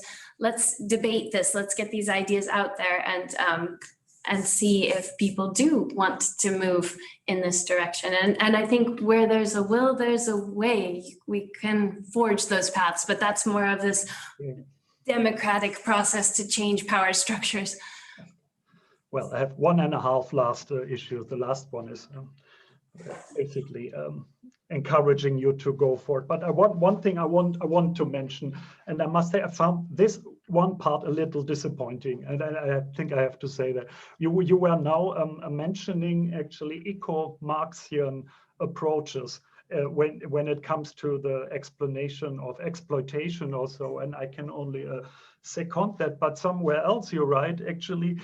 You did not engage with economics in the Marxian tradition because something like it is so complicated to understand for non-Marxists, so to speak. Yeah? And I think this is a bit, well, you could do something about that. To be honest, let's say it's maybe not easy to read Marx, but and I would recommend to start with him himself and not with all these people that came afterwards. And you may actually find that he does not write in a very dry style. I think he is one of the most witty writers that you actually can find there, and it is actually quite fun. And a young, sophisticated woman like you is perfectly able to understand that, just as people in the 19th, 20th century and 21st century have done. So I thought that was a bit, well, if you could make a minor revision, I would almost recommend to take this part away where you say that, but I'm sure you will dispute that. Yeah, so I should clarify so that's in the discussion, right? So I did read excerpts of Marx. So I did buy Capitole, and I intended to read the whole thing, but I didn't get through the whole thing, I have to admit. And it's really on my to-do list. I would love to just delve into Marx for a while. So it's not about me not being interested in Marxian literature or not having read Marxian literature, because I have also read many people who came after him, John Bellamy Foster and Magdoff, and so quite a few eco-Marxian, Jason Moore. But my point there, and it's, I also, I have heard this before, that it's not something I should say, but what I was trying to communicate is that if we need, and we do need, a global sustainability movement and global support for economic alternatives. And I find that the terminology used in that body of literature, the concepts have been very useful. And I, like you say, I build on them. I use exploitation, and a lot of that examination of the for-profit economy comes from eco-Marxian analysis, right? So they're very useful, but the terminology is not necessarily very accessible for a transdisciplinary international movement. But I mean, I could be wrong. You make the point that it was useful for people at different times in the past. So if they could do it then, we can do it now. But I just feel like this is something I've been thinking a lot about, and I can be wrong, and that's why I put it in the discussion. Is that we are really at this time where we are fumbling with language, because the concepts and the vocabulary of the status quo is not good enough anymore, right? It's unsustainable. So we're fumbling, I think, a little bit with the language and how to move forward with a common vision. Right. Very, very last, I just probably the audience, and let me congratulate you again on your fine work on companies with a lot of new insights. Where do you see for areas for yourself, just assuming that you may want to assume a researcher career, but if not, that's probably also interesting to hear. Where would you root from where you are at the moment? What kind of areas would you like to venture in if you had the money and the time, of course? Yeah, no, I would love to keep working on these ideas. So one thing that I really want to do is write a book, putting forth the relationship to profit theory, but for a general audience. So really going back to this issue of language, but putting it out there in very plain language, to spark these larger debates in society that we need to be having about how to structure the economy in a sustainable way. And I think that relationship to profit is a key element that we need to be discussing, and we're not discussing. And when I say we, I mean in the circles that I've been involved in. And so that would be something I really want to do, is get a book for the general audience out there. And I think it would, so then I would love to just I would love to be a bridge between this research and practitioners. And so like, I have already started some discussions with some people who are running businesses, not-for-profit businesses, who are interested in sort of taking this further. So that's, yeah, I would like to be a bridge between research and practice. Thanks so much. I hope you could live with my comments, and I think I'm done now, and pass on the word to whoever's next. Thanks so much. Thanks for letting me read it. Thanks so much. Thank you. Thank you very much for the nice opposition and interesting dialogues. Both Professor Max Koch and you, Jennifer, was great. Before we now move to the examination committee, I would suggest that we take a short leg stretching pause. So I would say that we reconvene in about 8 minutes. So it's 4:25 here at Stockholm time. Okay? Great. So then we can set up the examination committee and everything. And then we continue. Thank you. Thank you.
you can come at the end of. Welcome everyone back to the thesis from Jennifer Hinton. So now we are having the round of the examination committee. And so the floor is yours. I don't know who would like to start. We do it easy. I look on my list who is first, and that's Dr. Dan O'Neill. So please start with your first question, and then we can do a circle around. Should I ask all of my questions, or do we want to go one question from each person and then? Exactly, one question from each person and then go on. Okay, well, yeah, so again, a very clear presentation, Jen, and I should let the audience know that the thesis was similarly very clear and engaging to read, which is not always the case for PhD dissertations. And I could certainly see how it could transform itself into a book. And I certainly think you have the skills to do that, to communicate these ideas. And some of these ideas are quite tricky and not easily communicated. So again, well done on that. The question I'd like to start off with kind of follows on from some of the questions that Max was asking, and I actually see that there's a similar question in the chat at the moment. So I thought I would sort of lead with that. You claim, and I'll just read a quote here, that the desire for social benefit would not be expected to systematically drive consumerism, economic growth, environmental damage, market concentration, and political capture, so all sorts of bad things, as the for-profit type of economy does. And it just immediately makes me think of a very common attack vector on this kind of work, and a question I often get in my own work on post-growth studies. But what about the former communist countries, Eastern Bloc, socialist states, and so on? There was no capitalist profit motive there, and yet these countries had very high rates of economic growth. They weren't interrupted by periodic recessions, as capitalist economies tend to be, and they also had very poor environmental records. So doesn't this fly in the face of your theory? Well, that's a good question. Starting hard. No, it's good to get, I mean, because I also have gotten this question many times. And so my response to that is that indeed these state planned economies were not very sustainable. They had a lot of negative dynamics similar to the capitalist economy, but I would trade, I mean, so then my instinct would be, let's do a causal loop diagram of that. Let's trace back what the drivers are, because it's clearly not the private distribution of profit through for-profit firms. But I think that this is, I'm gonna just say that it's a little bit beyond the scope of the thesis. So I'm going a little bit into speculation now, and a little bit into my bachelor's degree in international relations, where I did study some of the state planned economies and comparative political and economic systems. And so I would say that one of the biggest problems, or one of the drivers, and again, this is speculation, and it would be fun to do a causal loop diagram and a proper analysis of this, is the centralized nature of those state planned economies, and the lack of resilience and the vulnerability due to that concentration and centralization of planning power and economic and political power in a few administrator or bureaucrats' hands, or politicians' hands, however you want to call them, I think makes that system very vulnerable to corruption. And at the same time, these states were in a Cold War period where there was like this arms race. There was a race with the Western allies to try to, which system is going to win. And so we have to get bigger and stronger. And I think that's also where a lot of the striving for growth came from, and the corresponding consumption, production, and environmental damage. So it's those two things. I think it was this competition in the Cold War, and the concentration of power, and in particular economic power, in a few hands through the state planned economy. And I think that's where the language that you use in the dissertation is quite helpful, the difference between a necessary and a sufficient condition. So you might say it's a necessary condition, but it's clearly not sufficient as demonstrated by this counterexample. Yes, yeah. And I mean, also, that's where the idea, though, that the thesis comes from, this work that I was doing with the Post-Growth Institute and trying to outline, envision a totally different kind of economy from anything I had encountered in the literature or in person, in a not-for-profit market economy. And so then also trying to address the failures of a centrally planned economy. So we can still have a market economy, but it could be not-for-profit. And so let's put that option on the table as well. Great. Okay, that's my first question. On to the next questioner.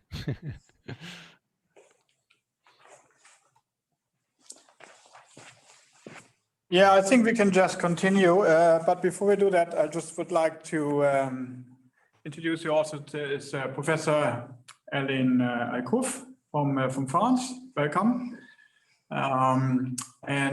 So he will ask some questions at the end of the Swedish examination because it's also a French thesis. So, but the next question I would suggest Ayşem Mert from the political department here in Stockholm University, please. Hi, thank you, Jennifer, for this wonderful, clear work and presentation. Congratulations on the amount of learning you have done, first of all. And I enjoyed very much reading your thesis, and I learned a lot from it. I have 3 questions that are very much related to what Max has brought up. While he took them from a sociological and Marxian angle, I want to take the same, more or less the same questions from a post-Marxian, post-structuralist critical theory angle. So the first one actually follows nicely from Dan's question as well. You have very specific conceptions of needs, profits, and exploitation, and post-development literature, especially post-colonial literature, tells us that needs was a concept that has been introduced very much in the process that exported modernization in the form of developmentalism to the so-called developing world. And in this context, what has been advertised or constructed in societies as needs have been a little bit different than what was actually required. So I want you to discuss a little bit how your theory applies differently to developing and industrialized worlds, as we very roughly place these labels on them, and how development aid in its strive to both create and address these needs, and the nonprofit industry around development aid is a part of your theory. Thank you. Mm-hmm. Yeah. So the needs in developing countries, and I always put developing in quotations because it feels so wrong to tell people that they're undeveloped, or to call an entire place undeveloped or developing, and we're developed. In these more low-income, middle-income countries, when it comes to talking about needs and needs fulfillment, I think it is quite different from talking about needs and needs fulfillment, for instance, in a very high income country with a robust middle class, for instance.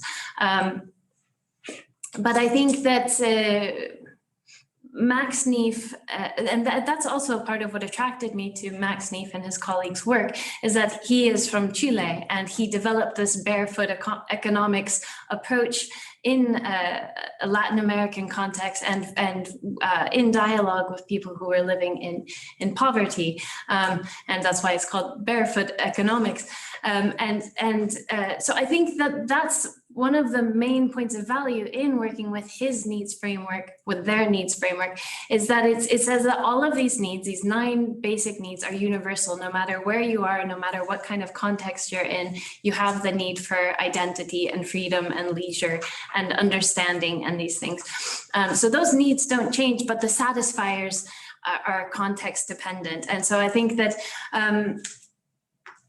when it comes to low and middle income contexts, then there's a lot of need in a lot of these places still to build up basic infrastructure. For instance, people in certain parts of the world, communities don't have access to electricity or clean water, and those are clearly subsistence needs that it's going to require some economic activity, for instance, to help meet those needs. But I think what we need to keep in mind, it's funny to say the word need over and over, sorry about that, is that like you said, to not keep this for-profit modernization, consumerist commodification paradigm encroaching more and more on these low and middle income contexts, trying to convince them that they need to be engulfed more and more into this for-profit global economy, that they need to sell their labor into it, that they need to buy more products from far away, that they need to consolidate all of their production around just a few different kinds of products so it's easy to export and attract foreign direct investment. So I think those are the kinds of patterns that we can learn from, which have been very much a part of the for-profit motive or for-profit economy and the profit motive. So I don't know, that was a really convoluted answer to how we can think about needs in different developing contexts. But yeah, and then talking about aid and the nonprofit sector's role in development aid, for instance, there is a lot to unpack there. And I think the first thing to unpack is that those are mostly charity dependent organizations, and so they are not the kind of not-for-profit businesses that I talk about when I'm thinking of a not-for-profit market or a not-for-profit business. Non-profit aid and development, and I don't want to say like just disregard this entire sector or all of these organizations, because I think a lot of them are doing important work, but I think that sector has emerged sort of in response to the dysfunctions and sicknesses of a for-profit economy that is doing so much harm. And so it's like putting a Band-Aid on a gaping wound rather than actually treating the underlying illness, if that makes sense. And that's part of the reason for needing to transform the entire economy away from the for-profit way of doing things to something that is healthier and allows for better equality and allows for non-growth and non-commodification of everything, if that makes sense. So that whole sector seems to me to be a response to a systemic dysfunction, and it's not a good enough response because we have to transform the system to not be dysfunctional in the first place. Thank you. That does make sense. But as a small follow-up, I want to ask you then what happens when we turn our attention to one of the latest trends in sustainable development governance, when you have public and private collaboration in the form of partnerships. This is the main way of organizing sustainability governance with the SDGs and sustainable goals and the Agenda 2030. So here, your suggestion that these are charity organizations no longer applies. What happens in fact is profit-motivated businesses collaborate with NGOs and so forth, and state actors to provide certain presumed needs in the developing world. And then, of course, the universality of your theory becomes a little bit under pressure from this more recent shift in governance. Do you have any thoughts on that? Yeah, can you say the last part of that sentence, because it got a little bit blurry with the sound here. Did you say the universality of? Then the universality of the needs concept you acquire and your theory in general gets a little bit under pressure. So I would like you to kind of defend that position, or perhaps give a little more detail so that you can help us apply it to both of these times, so to speak. Yeah, okay. I think maybe I need to ask for a little bit more clarification on the question, actually, because so if I've understood correctly, then we're thinking about these partnerships to address the SDGs, for instance, where we have for-profit companies and nonprofits and governments working together in these sorts of partnerships. So I definitely get that, and I have some ideas about that from this relationship to profit perspective. But I wonder, I don't see clearly how that challenges my needs framework.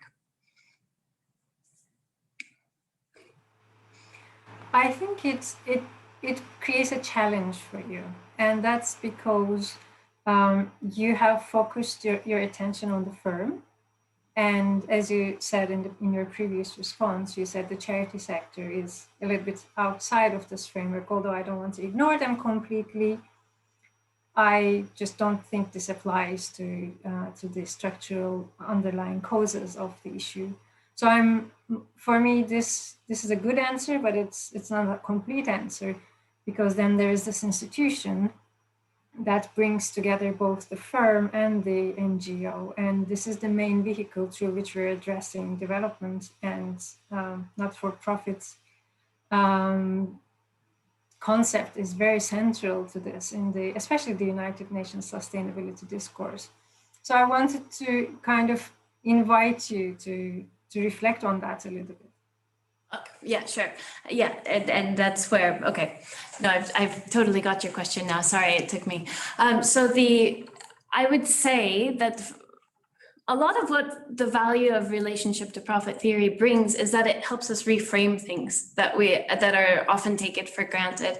And so one of the things that it reframes, so that's what I'll do with this question, is sort of reframe it, is that these partnerships between for-profit and not NGOs or nonprofits and governments to help achieve the sustainable development goals, for instance, I would reframe those sorts of partnerships as an extension of the for-profit economy. So the nonprofit partnerships there are sort of, there's a lot of different motivations for bringing them in. Some of them are very genuine. Some of them are just sort of a greenwashing or CSR washing way of making companies look better and allowing them to get away with what they're already doing by compensating. Like it's almost relates to this causal loop diagram where we're trying to balance financial gain and social benefit. So you add some social benefit on to this very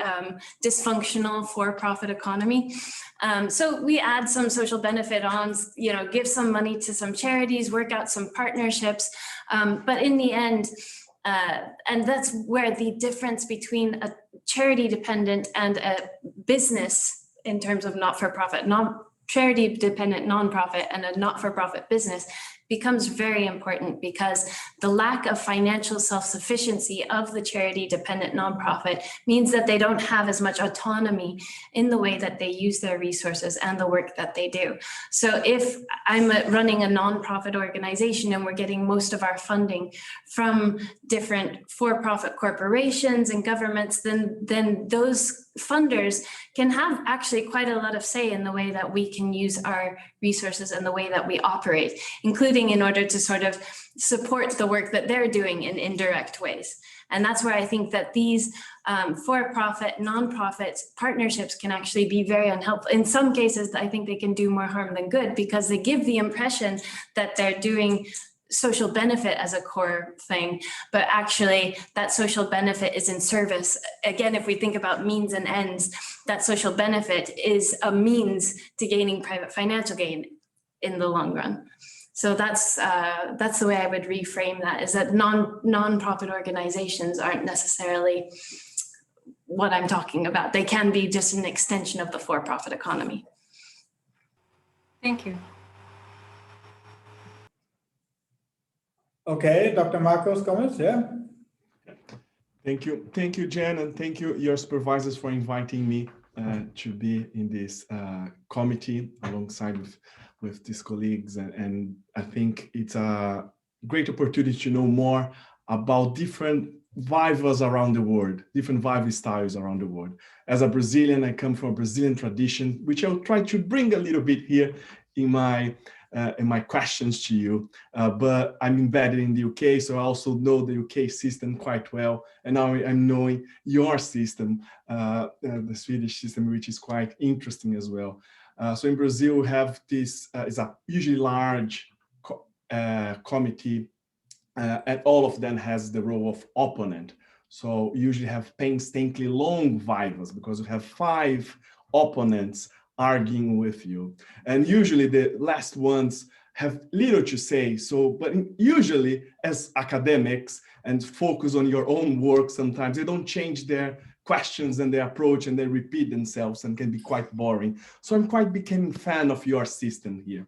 But anyway, leaving that aside, my questions will be around the topics that how I look at your thesis, okay? Coming from this governance perspective, and governance and being the relationship between actors that create social order and therefore change and resistance to change, okay? So that's how I'm looking at your thesis. And as our colleagues have said already, I think you have a great thesis. It was a great presentation. It was clear, easy to engage, and easy to read. And I think a good sign of this is that we are discussing things that are related to your thesis, but goes beyond that, and not trying to point out problems necessarily in your thesis, okay? But having said that, you have a theoretical thesis, and therefore I feel kind of obliged to bring some theoretical questions to you, okay? Coming from this perspective that I just said to where my research sits, okay? And the first question is that I felt a kind of a silence in your thesis, which is the definition of capitalism and how you define capitalism, how you engage with capitalism in some questions that Max point out, specifically issues of power, politics, and the relationship between different actors within a political economic system that we call capitalism.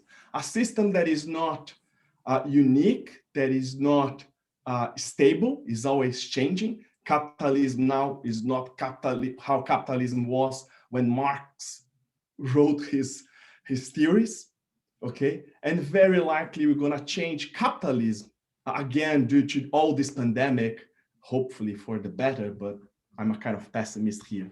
But anyway, so I would like to hear a little bit more from you, how you understand capitalism, how you see capitalism within your work, within all these relationships that you're bringing out in your thesis. I know that you wrote around the page 86, sorry, that's, oh, this heavy concept sometimes is too vague, and you mentioned Marxist approach, capitalism, and sometimes they gain agents by itself. So please, when you talk about capitalism and how you understand capitalism with that, also please refer to this point exactly that we're saying that these concepts as well have agents, because this is going to link to my next question. That's why I'm saying that. Sure. So capitalism, and that's one of the big aha moments that I had in doing this work, and this was even before I started this PhD, but with the work with the Post-Growth Institute and trying to imagine an entirely not-for-profit market economy, we sort of bumped into the realization, like, would this be a capitalist economy if we had an entirely not-for-profit market economy? And because we're so used to hearing the market economy conflated with capitalism that we got different reactions from different audiences. Yeah, this is capitalism because it's a market economy, or no, this isn't capitalism. You don't have capitalists in it. There's nobody who's privately owning the means of production, and so I have settled with, then I looked into definitions of capitalism, and in the glossary and somewhere I think in the introduction or background, I mentioned the definition of capitalism just from the Oxford Dictionary, which I think is good enough for the purposes of the discussion, which is a market economy in which businesses or firms are privately owned and operated for profit, and compete with each other for profit. And so the not-for-profit market economy would not be capitalist. And I tend to then think of the capitalist economy and the for-profit economy as synonyms. And that's the way that I use them in the thesis. And that's also, I think I bring it up in that discussion section on page 86 or whatever, that the for-profit economy does demystify, or at least it did that for me. And I've heard that feedback from people I've given this talks to or had discussions with, is that the for-profit economy, because it relates directly to these concrete institutional elements in a business type, that it sort of demystifies a bit of capitalism and what a capitalist economy is it's a market economy made of for-profit firms. And so it kind of can simplify that a little bit. Capitalism, I think, is a bit bigger than just the capitalist economy, but I think I also capture that because I think, so the capitalist economy is the way of organizing production and consumption, right? Capitalism, I think, is a larger social phenomenon that then involves also these informal institutional aspects that I have in that the overview figure of the theory. That is like the belief systems and the ideologies that support the capitalist economy. And we can go into some of what those beliefs and ideologies are, but so that's how I see capitalism. It's a for-profit economy with a set of informal institutions and social norms that support that way of organizing the economy. In terms of power, and I think that's also, so in essence, a lot of my thesis is an analysis and a critique of capitalism, of the capitalist economy, because I am really picking apart how the for-profit economy works, how power works in it. It's not a super deep theoretical exploration of power. I'm not trying to redefine power or offer another theory of power, but just in the way that owners accumulate wealth in the for-profit economy, and managers and owners suppress wages and can manipulate consumer desires with planned obsolescence and advertising, and can manipulate the flow of information, for instance, through their different profit-seeking strategies, and exploit people. So there's a lot of power in the thesis, and there's a lot of exploration of power. I think also with the political capture loop, that's all about power and having undue influence on policy-making processes. So that's, I think, how the thesis and how relationship to profit theory approaches capitalism and power, and sort of the different levels of agency of different kinds of players in the system. Great, that's quite interesting. And I think there's some follow-up and consequences of this approach. I think the first one is that what are the characteristics, therefore, that compose this capitalism and a capitalist economy? So obviously one of them is profit, and that's what you are trying to discuss, and that's why I say, oh, my thesis somehow goes in different ways. But also capitalism is built up from other characteristics, specifically in the 21st century. For example, global supply chains, financialization, okay, not only financialization, the way that you put it in your thesis, but that the ownership of the financial and ownership of the company, but also we are embedded in financial entrenchments, from our pensions to our mortgage, healthcare systems, everything's about finances. And how we're going to think about a not-for-profit market without taking this into consideration, without taking its global supply chains in consideration. And there's another consequence, but I will leave this to my next question. Okay, thank you very much. Now we go to Professor Alain Alcouffe. You have one question, and then we continue the round again with Daniel O'Neill. Okay, hello everybody. I have prepared some questions, but as the previous speaker has said, when you come at the end of the defense, there is not much to say. So I will concentrate on one issue. The first one I have noticed in my comments. In your presentation and in your thesis, you said very often we have to change we have to switch from this kind of economy to this kind of economy. And I think it's a problem, very interesting. And many economists have spent a lot of time to determine what is best for society. It seems that you know what is best for the society, but it's very difficult to determine what is best for society. It's a problem well known in economics. It is called the social choice problem. And I think you don't address this problem. So what is best for society? What are the good organization, and how can you implement this organization with the people or against the people?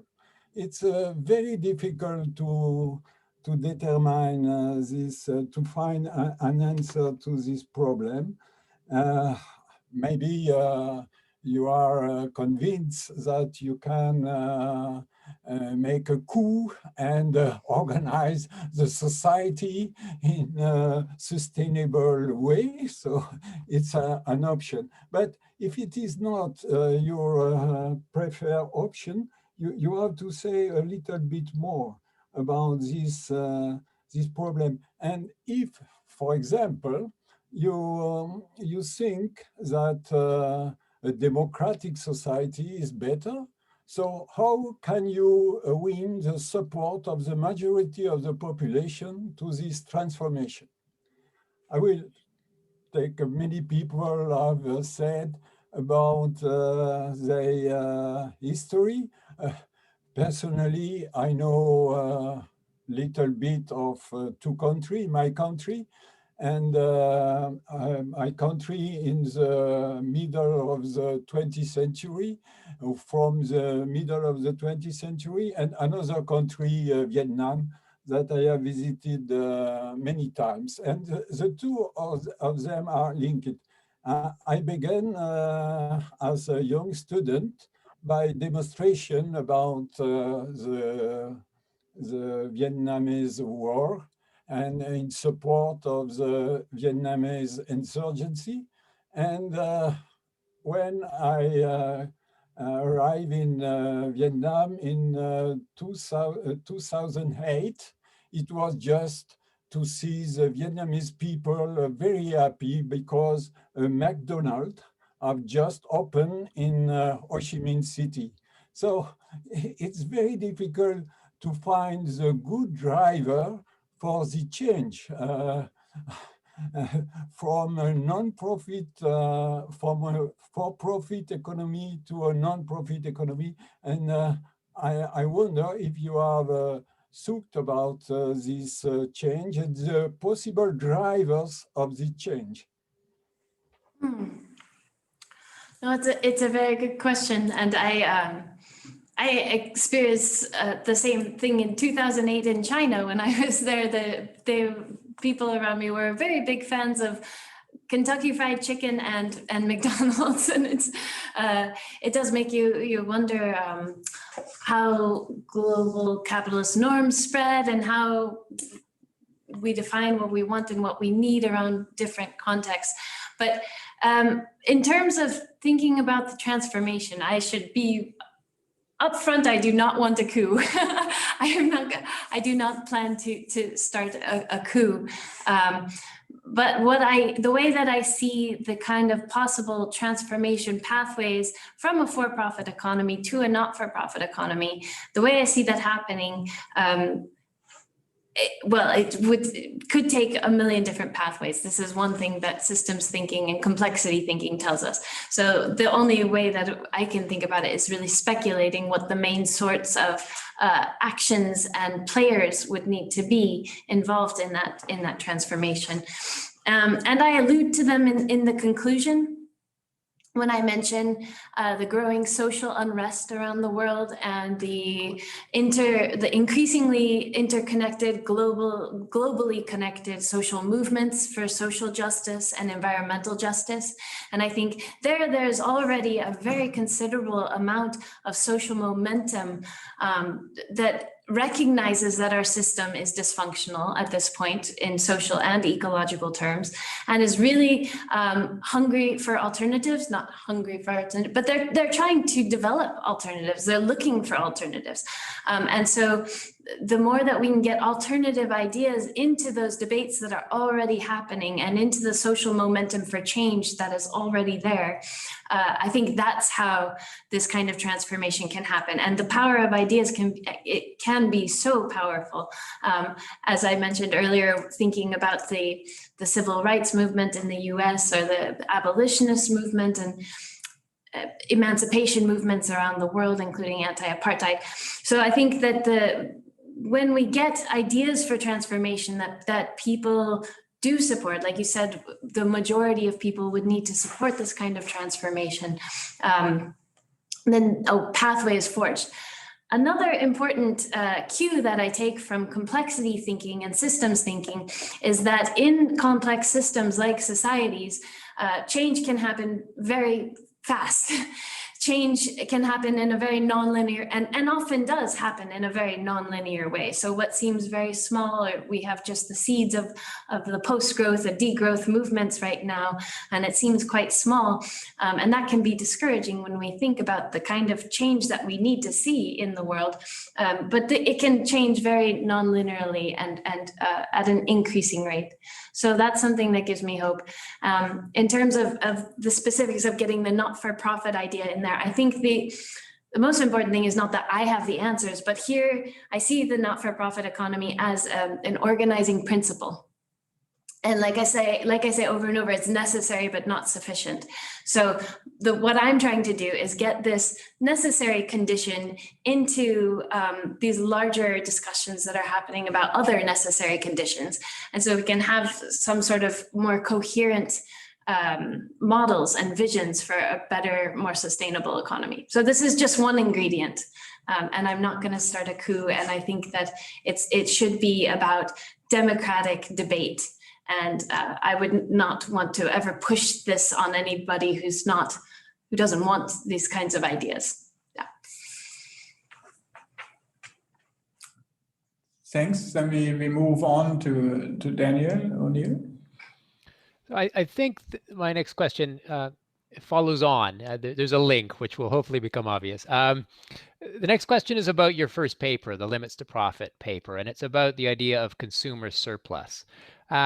You argue in the paper that marking up prices to produce a profit comes at the expense of the consumer, but that this is not always exploitative. And the example you use is the example of a charity shop where a consumer would be happy to pay for the marked up price. And I think that's a good example.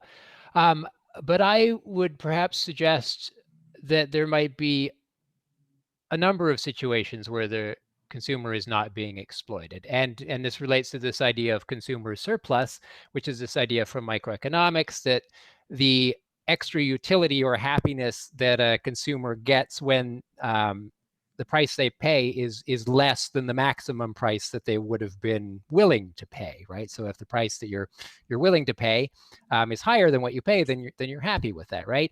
And I don't necessarily see why you wouldn't still have consumer surplus if that profit had been marked up by, or if the price had been marked up due to a profit, right? So, my phone, I was very happy I could buy that for 200 pounds or whatnot, even though a certain amount of that is going to, the Samsung Corporation and their shareholders. So, and I think why this is important is if consumers are happy paying a price for something, if they're driving this consumer surplus from it, then do they really care if a chunk of that price is going to profit? And then doesn't that make it difficult for us to achieve this kind of transformation if people just don't care at the end of the day because they're happy with the price that they're paying? They don't feel they're being exploited. It's a really good concept to bring in, this consumer surplus and consumer desires and expectations and all of these things in a consumerist society. And I think that's where we need to, the systems perspective again becomes so powerful and so important, is that it's not, and that's also why in that framework I deal with several different kinds of social stakeholders, because even if the consumer is not feeling exploited, and we can maybe agree that like, if the consumer is willing to pay more, then they're not exploited, even if they don't know how much profit is going to Samsung or whatever. Okay, let's put that aside. The consumer is not exploited, but who else may be exploited in this larger value chain, in the workers and the society and local communities and the environment? And that's where we need this wider discussion to be happening, is that it's kind of like as consumers, we've got these blinders on us, and that's not a coincidence, right? From a critical post-growth perspective, those blinders have been put on us because that's what benefits companies.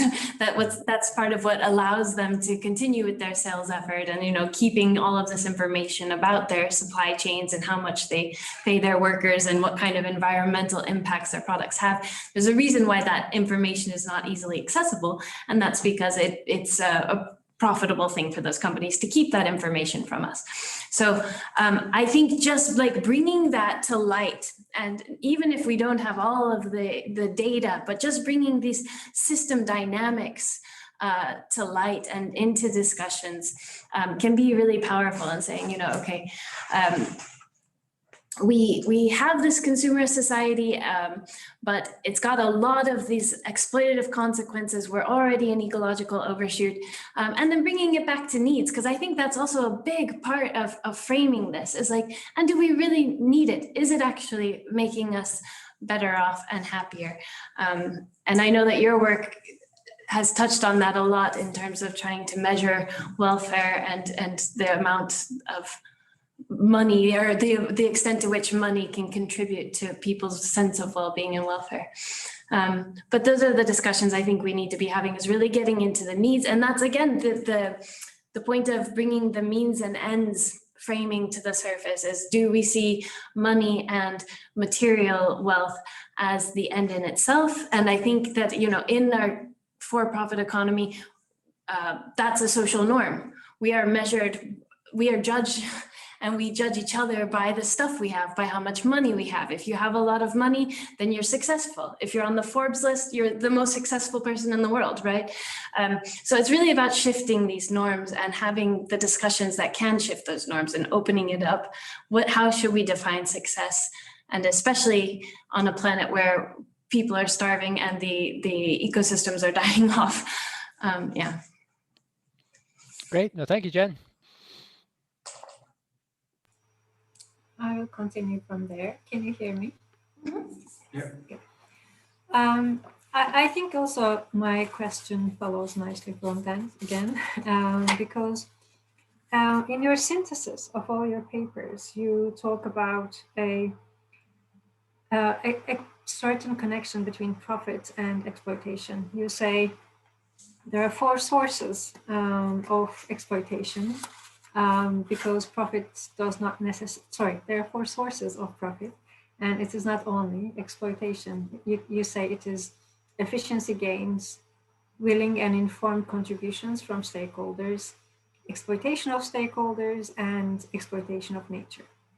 And here, I want to turn our attention a little bit to your ontological starting point, which you claimed to be as critical realist ontology. In a world where our perceptions of consent and willingness is very much constructed by especially companies who are producing images and processes through which we build our identities as customers, as clients, but also as citizens, where does this delineation begin? And where does it end between willing and informed contributions from stakeholders and their exploitation? Thank you. Yeah, and that's a great question, and it is something that I grappled with in developing that paper. And the way that I see it is as a spectrum of like extreme exploitation to extreme willingness, informed consent. And so it's sort of like you can imagine a transaction happening between two different stakeholders in the economy, say purchase is happening. And so the buyer is either willing and informed and consents to paying as much as they are being charged, or they're being completely misled and they are then exploited to some extent. And I also talk about sort of different levels of exploitation. So when we're talking about buyers and sellers, it's hard to imagine like a super exploitative situation, especially when it's relative to people being in positions of forced labor, for instance, or deforestation, clear cutting of forests or something. That's extreme exploitation. And so if I'm paying more than I would be willing to if I was informed, that's a lower level of exploitation on this spectrum. And maybe it's even like a little bar that we can slide up and down where, I'm partially informed and consenting, but, also partially maybe a little bit exploited in the price that I've been led to believe is the only price I can have, or is being fixed by companies who are colluding to fix that price. So another one of the strategies I talk about. So I just see it as sort of on this spectrum. And then like the charity shop example would be like a really clear, like, if I know that all of these goods were donated and I'm still willing to pay this extra price, and I know that it's a profit, and I know it's maybe even a high profit, but all of the profit is going to help people facing homelessness or something, then maybe that's the most extreme form of informed consent and willingness on this side of the spectrum, if that makes sense. So that's the way that I think of it. This is a good example actually to follow up on, because isn't this a very constructivist approach rather than a critical realist ontology? So I would say that no, I would say that it's not at odds with my critical realism, because there is still real effects in the real world that come from these different ideas of exploitation and consent. So the actions being taken, if there's forced labor, that has real impacts on people's physical bodies. If a forest is clear cut, that has real impacts on that forest and that ecosystem. But this sort of my way of conceptualizing exploitation and consent is a social or mental construct. It's social if you guys agree to it. And that can also influence the way that we act, and hopefully it can influence the way that companies act, for instance, and consumers act, which then has real implications for the real world. So that would be in the social constructs part of the critical realist layers of reality, if that makes sense. Thank you. Thank you. That's a great question and great discussion on topic. And I think I would change my question based on this discussion on critical realism now, because one of the other questions I would make is about the ontology of critical realism that you bring. And on your explanation, sorry, but I'm still not convinced that you are using a critical realist perspective. I think your description sounds more like a social constructivist perspective. And I will explain why. The way you use the word real and how you frame real in your answer right now. So I'd like you to unpack a little bit more how you see critical realism in your thesis, specifically critical realism.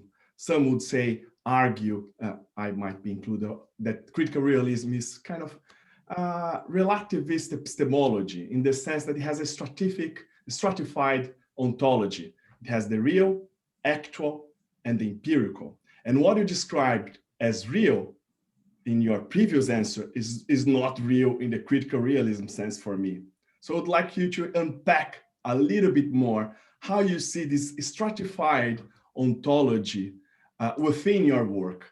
And I would like to pay a little bit more attention to some specific points that are related with my previous question about capitalism. How you see capitalism and not-for-profit and all these relationships that you are talking here about different actors within this critical realist perspective of stratified ontology. Mm-hmm. Okay, so the way that I see critical realism is, and I could be wrong. I mean, I've read a couple of books about critical realism, so I hope that some of it's sunk in and I really understand what I'm talking about here. But is that there is a physical reality that exists regardless of whether we perceive it and regardless of how we perceive it. So the forest, for instance, that I keep referring to, exists, whether I perceive of it to exist, whether I know it to exist, but that is a real thing that exists. My body is a real thing that exists. But then we get into this other layer of social structures.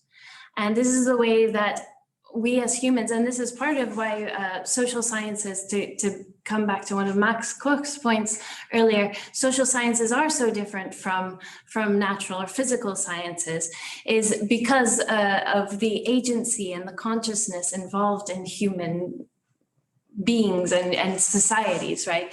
Is that we have desires, we have perceptions, and we have individual desires and perceptions, and we have socially shared and agreed upon desires and perceptions, these norms and beliefs and informal institutions then are some of these social structures that aren't in physical reality most of the time, like these things that we can take for granted. Often in capitalist economies, for instance, it's taken for granted that human nature is mostly selfish and greedy and acquisitive, and there's a certain characterization of human nature and human motivation, and so we have to use the profit motive to spur innovation and whatnot.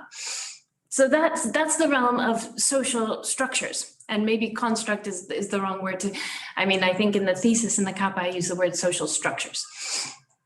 So those are the social structures. They're like agreed upon beliefs and norms, not physical, but they have real consequences for the real world, for the trees in the forest and for our bodies and for, the materials that we use. If we say that, there's a social structure that we all have to dress really nicely and have new clothes all the time, then we're going to go out and buy new clothes. So that is a social structure influencing action in the real world that has real world consequences in terms of the materials that go into our clothing and the effects on ecosystems and whatnot. So and then of course I see those as co-evolving and feeding back into each other. As the real world around us changes, it also has influences on our social structures, which is, I guess, what we're talking about today, is how do we change some of those social structures, and the formal and the informal. So that's where I would say I do have a critical realist. I'm not a constructivist in that I think everything is all constructs. There is a real world. Our actions and our thoughts and our social structures have real world consequences. And that's really important to me. Yeah, I think that's great. I think you got the relationship between these actual, real and empirical realms in your explanation. What you call, I don't want to be pedantic here, but since you're talking about critical realism and you're talking about real, this is really important for critical realism, your definition of real. And what you said, implications on the real world, that's problematic. It's not implication on the real world, it's the implication on the empirical realm, on the empirical world, what you see and you understand. The real is something more abstract and deep. So I think that I said, again, I don't want to be pedantic, but the concept real is very specific and important for critical realism. And you need to when you're saying that, is the implications for the empirical world, that what we see, to be aligned with this critical perspective realism. But I think you've done it well. So I'm just being a little bit pedantic on the terms here, but I think you got the understanding of it. And that's why power is so important and politics is so important, because as you said, the way to change what is happening on the empirical realm is to change the actual. And that's, we need politics and we need power. We need to change the social constructed ideas, ideologies that will have implications in the real or in the empirical. But also there's the real, which is a little bit more complicated, but I got your answer. I think it's a good approach. Yeah, I have to admit that I hadn't read that critical realist book for a little bit, so I should revisit it to get clear in my head this difference. But yes, thank you. Thanks, Professor Alain Alcouffe. Do you have some further questions? Or? No? Okay. Then Daniel. So I'd like to continue talking a little bit about paper one. Actually, paper one is the paper I have the most comments on, and it's a really neat paper. I kind of had hoped someone would write a paper like this at some point. I think Phil Lund attempted to do something a little bit like this. I was just looking in the paper to see if you had cited him. I'm not even sure what it was, but I think it might have been part of another paper that he tried to sort of identify the different ways that profit could be made, but in nowhere near as systematic a way as you have done it here. And so, you know, you identified these four sources, one of which we've already talked about, the willing and informed contributions from social stakeholders, exploitation of social stakeholders, exploitation of nature, those two clearly quite bad. And then the other one, efficiency gains. And so you sort of claim in the paper that there's these kind of two more benign forms, the efficiency gains and the willing and informed contributions from social stakeholders. So I would feel I would not be doing my job as an ecological economist if I didn't ask you something about efficiency. And you mentioned both resource productivity, in other words, getting more out of a certain amount of material, and labor productivity, getting more out of an hour of labor as ways of generating these efficiency improvements. And you suggest that automation improves both of these forms of productivity. And I would challenge you on this, actually, and maybe one of the reasons I'm picking a little bit on the first paper is it's the one I think you haven't submitted for publication yet, and so maybe there's some opportunities to nuance a couple of these points, the one on consumer surplus I mentioned before, but also this point on efficiency.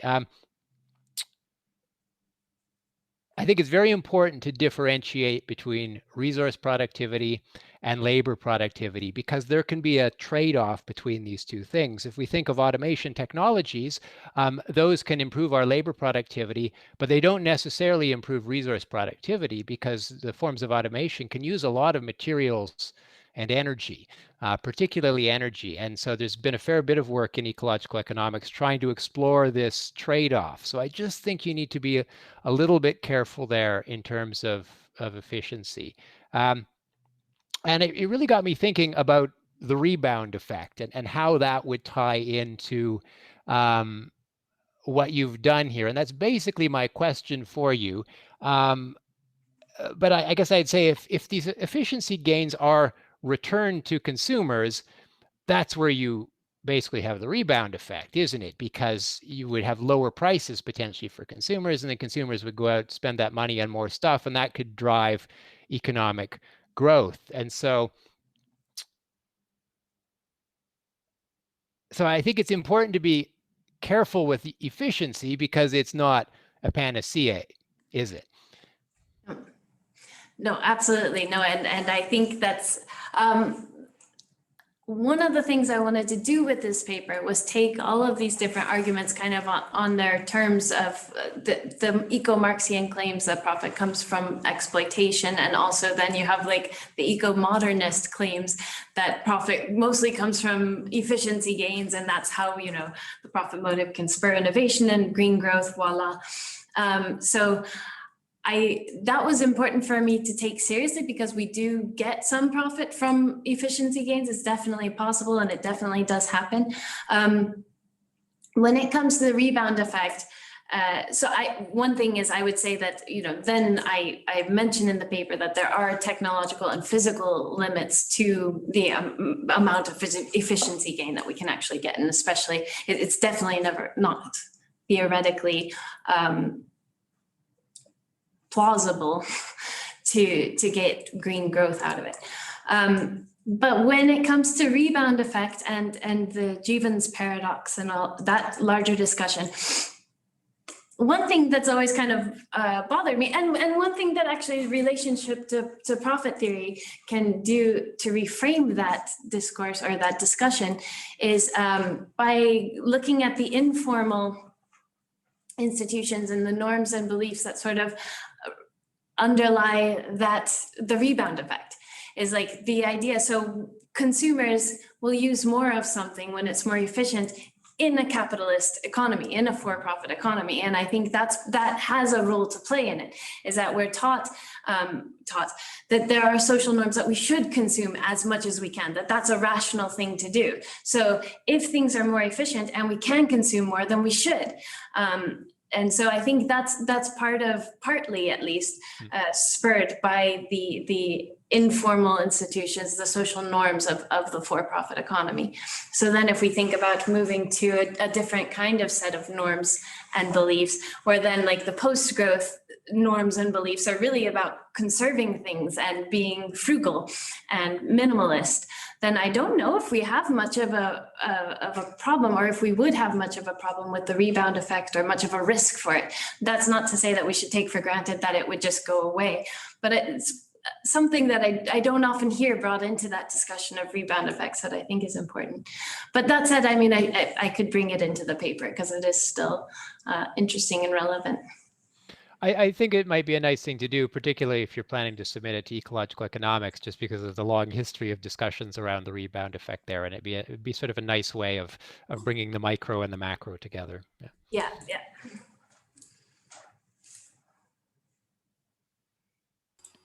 That's it for me for paper one.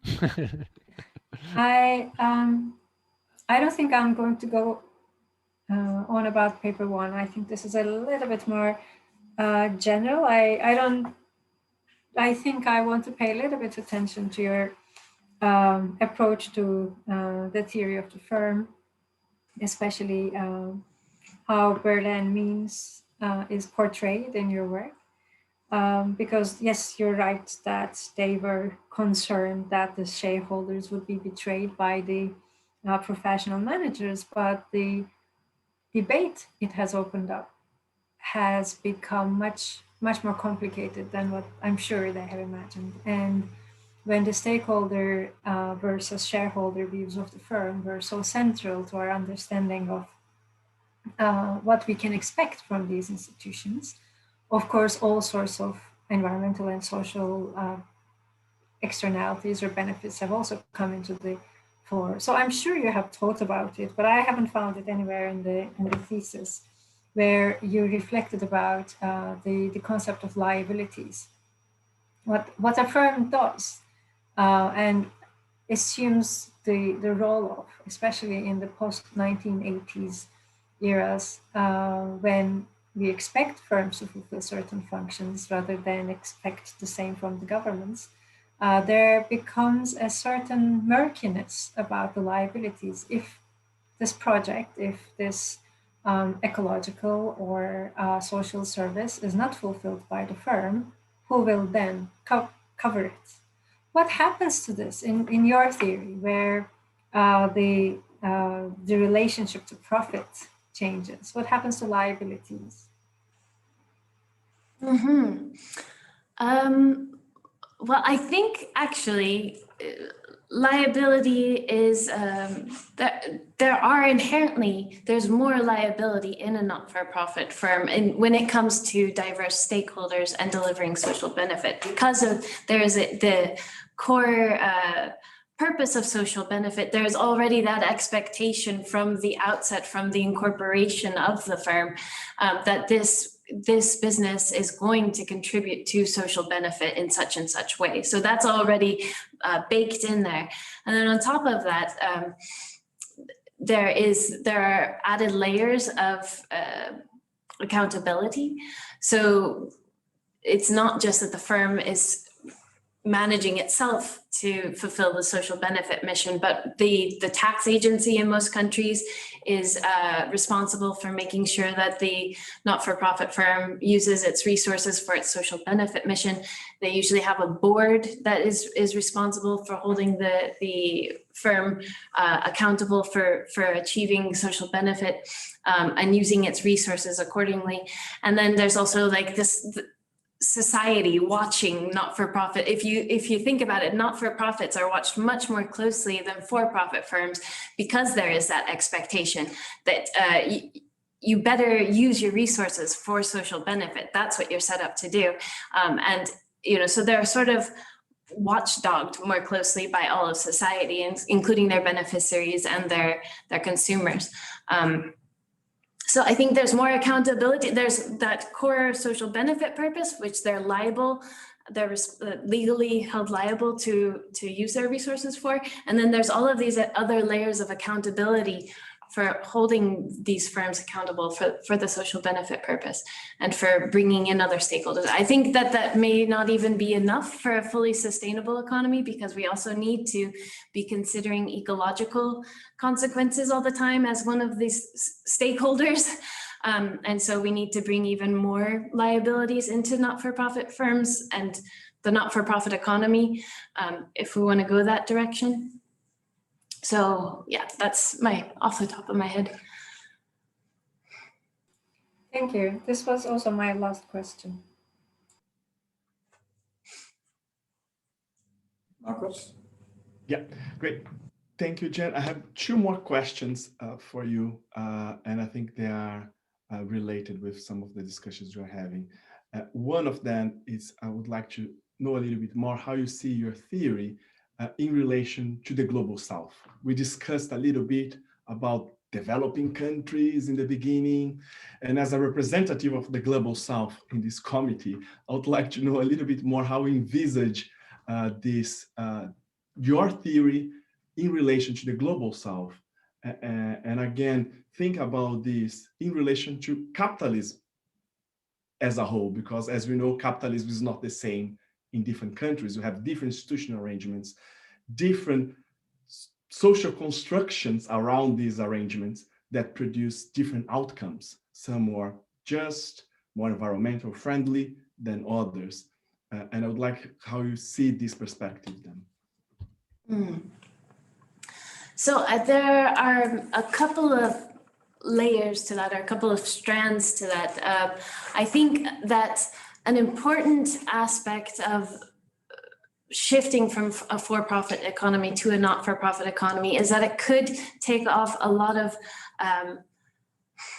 the dysfunctions and harm that the for-profit economy is doing to the global south.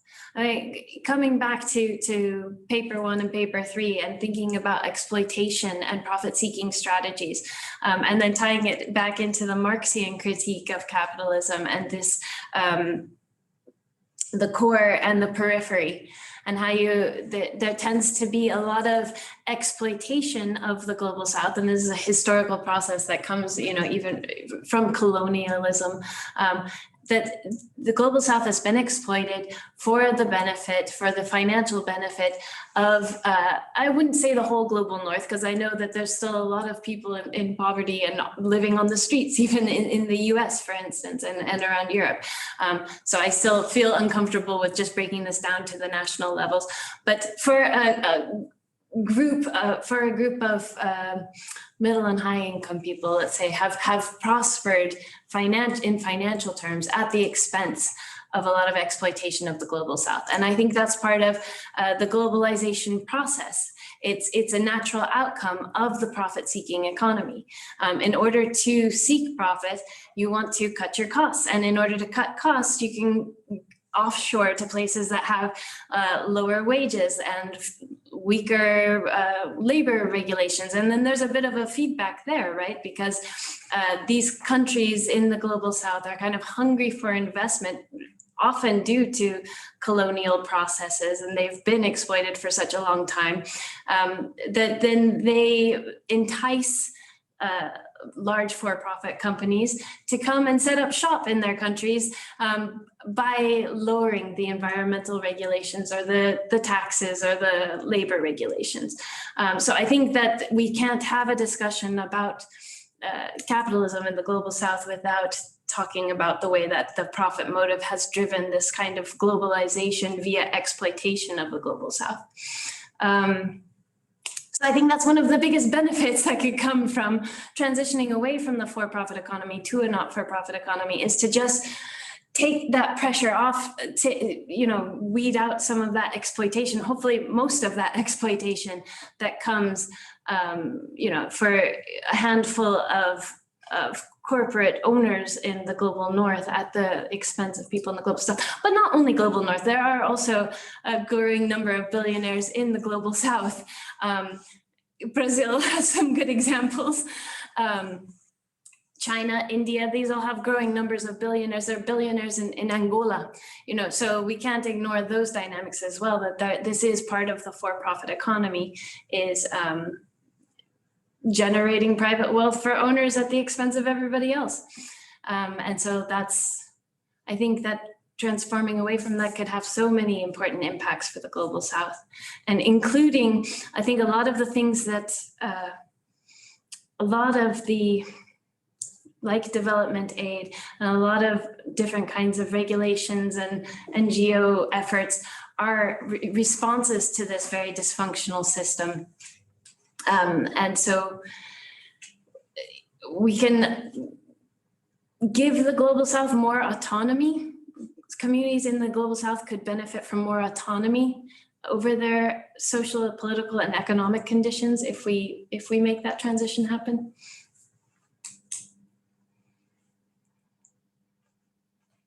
Great, thank you. I think that's great. Back around to me again. So I also have two questions left, though. I don't know if the first one is really so much of a question, is just something to think about or to consider. It's on the second paper now, on the ends and means paper, and my final question is on the third paper, though they're kind of related. So in the first paper, obviously you're talking about what are the sources of profit, and in the second paper you're kind of talking more about where that profit goes. And what happens to profit is clearly quite important. If the profit is returned to shareholders as an intermediate end, then it's arguably bad for society because it increases inequality. However, if it's reinvested in the company as an intermediate means, then it's arguably bad for the environment, as this reinvestment is a driver of growth. If there's no reinvestment, then we have something like a stationary state in the company, and net investment is zero. And some of the ideas that you've mentioned really make me think of the idea of dépense as it's used in the degrowth literature. And this originally comes from Georges Bataille. And advocates of dépense argue that it's better to squander the surplus, you know, having a big party or building pyramids or whatever it happens to be, rather than reinvesting that surplus, because the reinvestment of that surplus is the thing that drives growth. The argument is that accumulation drives growth, not consumption or waste, which is a strange idea for environmentalists to wrap their head around, that it could actually be a good idea for the environment to waste resources. That's normally not what we think of as environmentalists, but it comes down to this idea that what happens to the surplus is fundamentally super important for the future of the economy. So I think there are ideas from this discourse which resonate a lot with ideas you've made, and it would be nice to kind of connect those ideas. Yeah, I think that it does. And I've thought about dépense a bit before, and it kind of relates or ties to this idea of using the profit or the surplus for social benefit, right? I would say, like, this idea of throwing a big feast, or, you know, some of the examples they give in the degrowth literature sounds great, and it is great. But I think there's also, in thinking about where our starting point is, which is a world in which there's crazy inequality, there's hundreds of millions of people who are malnourished, and we've got all of these ecological problems. I think we could probably use that surplus a bit more wisely to try to address some of these social and ecological concerns than Dépense would necessarily advocate for. But I think there is a correlation there and a synergy. And then, you know, once we do have a more equal, ecologically sustainable society, then we can dépense it all away. Yeah, and I think a nice point about Dépense is it does bring in this difference between the individual and the collective. And so the idea is that the way that you should dispense with the surplus is to collective gain, not to individual benefit. And again, that idea, I think, ties quite nicely with some of the points that you make. Absolutely, yeah. I should work that in sometime in one of my future writings. Yeah. Okay. Are we over to Marcus now? Ayşem, did you have another? Okay. Just a brief comment, and then I think it's fine. Kind of a question. I think we are critical about capitalism and think about alternative ways to organize society because we want to bring about change, isn't it? And you said that as well. So I'd like to know a little bit more how you see, how we envisage this transition for a possible transition for a not-for-profit economy in a world that we are living at the moment that is so polarized with the rise of the right-wing populism and these tensions within our societies. And how you see this impacting this not-for-profit economy? The polarization, yeah. No, it's an interesting thing because I see that in part this polarization comes from the for-profit economy. And, you know, let's not forget media companies are mostly for-profit and have an interest in using their leverage for the political interests of their owners and all of everything else. So I think that the for-profit economy has played an important role in making our politics more polarized. And that then has a feedback into how do we transition away from the for-profit economy if we're so polarized.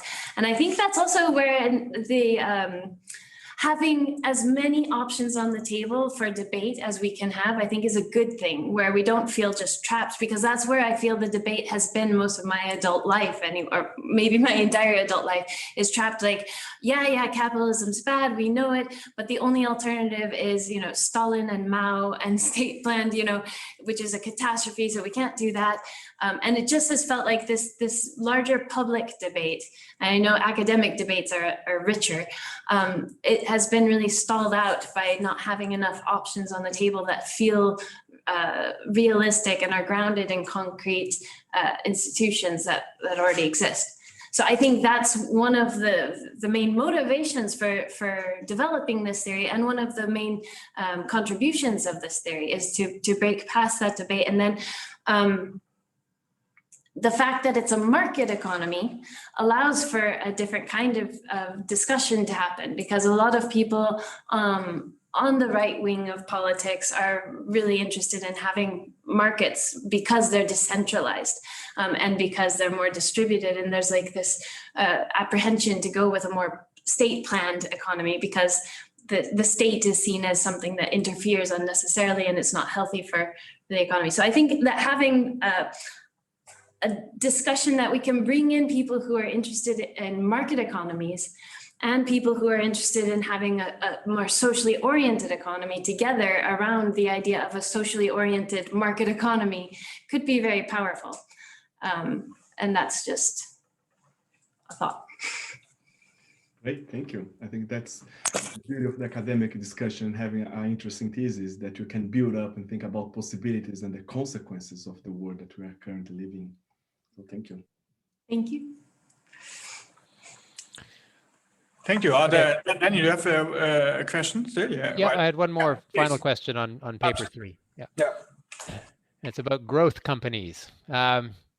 So increasingly, companies are not returning dividends to their shareholders. You know, companies like Google and Facebook famously do not pay dividends at all. They reinvest as much of the profit as they can in the company in order to expand and grow that company. And particularly in tech companies, that's very much the model. So if you explicitly remove the return of private profit to shareholders, as the not-for-profit model would do, you are potentially strengthening that positive feedback loop that you call the consumerism reinforcing loop in your system dynamics causal loop diagrams, because you're not siphoning off a certain amount of that anymore to give to shareholders. And so it almost seems to me like there's a bit of an environmental versus inequality trade-off here, that we can either increase inequality or we can increase environmental destruction, right? And you certainly show an awareness of this issue in the article. You say there is no reason to think that the not-for-profit economy would necessarily lead to less consumerism, yet it does not have the same built-in pressure to sell more items in order to deliver profits to owners. So very, very sensible way to sort of sit on the fence a little bit there. But I think there could still be pressure on businesses in the not-for-profit economy just to grow, to survive, because it's still a competitive market economy, isn't it? And you could have companies that are trying to grow their sales so that they can benefit their particular social purpose, whatever they are trying to use that profit for. So I think it really, whether this works really depends on how much of that profit flow is diverted to the social and environmental purpose of the firm.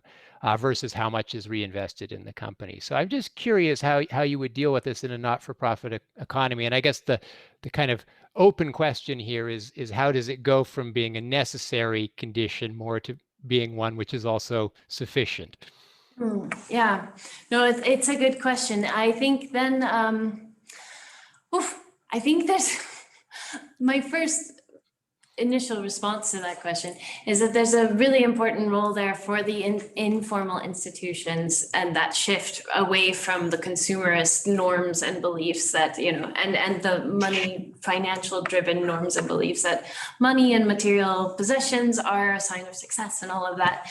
So I think that's one of the major shifts that needs to happen in order for a not-for-profit economy to be sustainable.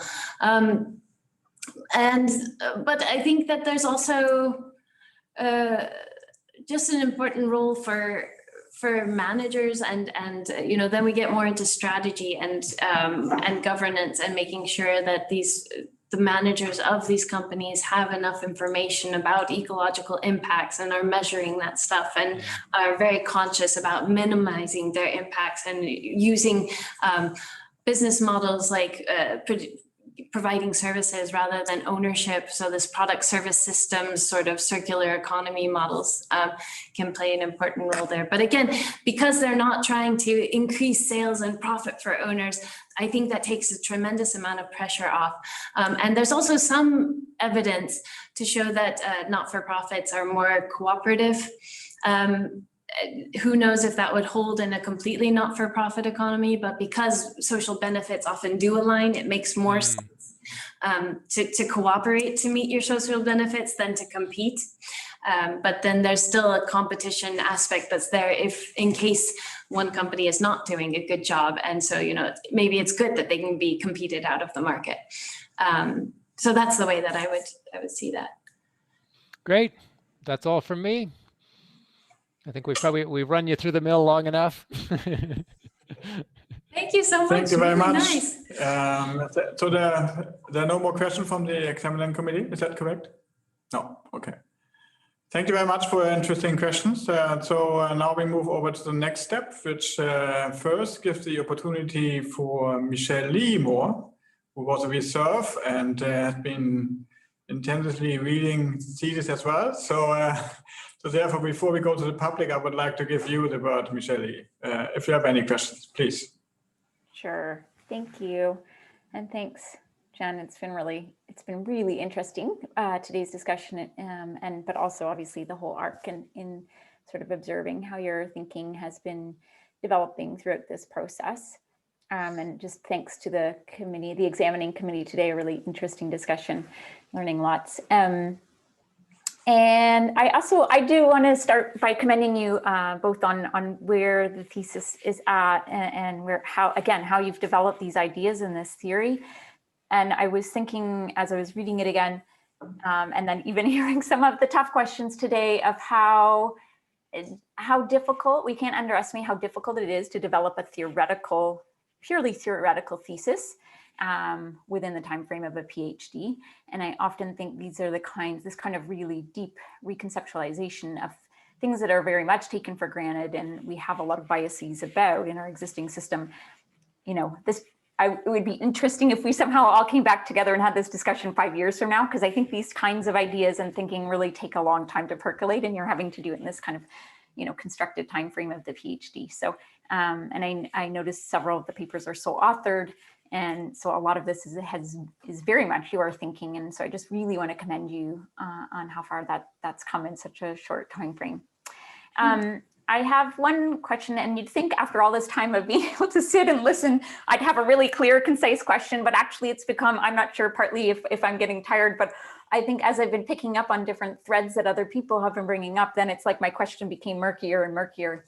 But I want to ask a transformations question, which will come as no surprise to you. But and I know earlier you had a question about this transformation, and you've pointed to the social movements, the role of the social movement and this political power and the discourse, and the fact that there needs to be a kind of a willingness from a broader politique for this kind of a change in order for this kind of a transformation to occur. And you've named this transformation from this for-profit to not-for-profit, and you've throughout the thesis, you use this term around social benefit, changing from this, you know, this means to an ends to means, sorry, flip that. And so my question is a little bit two-part, I think. So, and part of it is I want to understand what you've used this term social benefits, and then today we've heard a lot about the needs, the Max needs. And so I was trying to think through the social benefits versus needs, but then also in this latter part of the conversation, you've been talking a lot about accountability as part of the social benefit of this particular model. And again, maybe I'm just tired, but I was starting to think, I mean, coming from a governance field, that it's a very important principle, but it's also an exhausting one. Holding others to account constantly within a system and so I was thinking about, is that a social benefit? Again, that might just be my tiredness. So I want to hear a little bit about this transformation to social benefit, what that means to you, and how that relates to these kind of other concepts that have been coming in. And particularly, I mean, you've talked about the social movement, this political movement, but a transformation is going to obviously, it's going to occur across a number of different actors and across a number of different levels. And one of which you haven't touched on, I mean, obviously your thesis does, is the firm itself. And we're not starting from a clean slate where we're going to create we can create new firms, obviously, that fit in this not-for-profit, but there's also a lot that would have to transition in the existing system. And I've been wondering, what does it mean for a firm to transform or to be part of leading such a kind of transition? You know, does this actually just concentrate the power once again into the hands of the firm? And is it a social benefit when the firm is the one leading the transformation? When they're actually in the existing dominant system right now, some of the most powerful and have the most concentrated. Anyways, I just wonder what you'll do with that question. That was nice. Okay, so I got a few different strands up from it. So there's the social benefit aspect, the accountability aspect, and then like power and firms transforming themselves. So let me just make sure I write that. With regards to social benefit, one of the things that I really like about the relationship to profit is that social benefit is legally defined. And so governments define social benefit in the local context. Sometimes it's regional, sometimes it's national, usually it's national. And there is a definition of what a not-for-profit social benefit can be. And it's, you know, it's sort of like a big enough to hold a lot of different kinds of benefit. And then sometimes there's separate incorporation structures that are more specifically geared towards education or healthcare or something like that. And those have more specific legal definitions. But usually the definition of social benefit has to do with providing goods and services to marginalized groups But it can also just be as simple as providing healthy and sustainable products and services. So like we found a bakery in Scotland, I think it's a not-for-profit bakery, and their social benefit mission is just providing healthy food for the community and also a place for people to come and meet. So that's a social benefit mission can be just that simple. And so that's sort of the way I think about it. It's actually quite broad, but it contrasts greatly in that it has to be geared towards a whole group of people rather than just a handful of owners. Accountability, I think, is the way that you put it. Yeah, so I think accountability in the for-profit economy can be absolutely exhausting, and especially when we're trying to hold for-profit companies accountable for things that they're not designed to be accountable for. And I think that's one of the great things that the relationship to profit theory can reframe, is that a lot of our efforts are really being wasted right now. We're wasting so much energy trying to and that's the inspiration for the title of paper 3, fit for purpose, because we have economic institutions that are not fit for the purpose of sustainability. And so we're trying so hard to push them in that direction, but it's kind of almost diametrically opposed to what we're trying to make it do. So we should change those institutions themselves. And then I don't think accountability will be as exhausting, because the core purpose and the institutional elements will be aligned with the things that we want them to do in the first place. And then holding them accountable to do what they're designed to do shouldn't be as exhausting. The last point about power and firms transforming. And so I think if we think about like these really large things like Google and Amazon and McDonald's, or those kinds of really huge multinational or transnational firms, I don't see a very clear way for them to just go from for-profit to not-for-profit and then things are resolved, or even that they would necessarily be willing to do that. So I think part of that process would be to break them down into smaller pieces. Maybe, you talk about breaking up the big banks. When the crash came in 2007 and 2008, I think that maybe that's worth having that discussion with some of these really monopolistic. I mean, they're already basically breaking antitrust laws at the moment because they're so monopolistic. So I think when it comes to those really large, powerful monopolistic players, there's something to be said for breaking them down and transforming them. But so the transformation process can be that you have a business that's for profit and it's taken over by a not-for-profit foundation, for instance, so it becomes wholly owned by a not-for-profit foundation. And it can be that simple, or it can be totally broken down into one or several other entities that then are not-for-profit. But it can still hold its the assets that it had and everything, the ownership of those assets just get transferred to the new not-for-profit entity. So I don't see that as a major barrier, really. Okay, that's it for me. Thanks so much. Thanks a lot, Michelle, also for standing up as a reserve. That's great.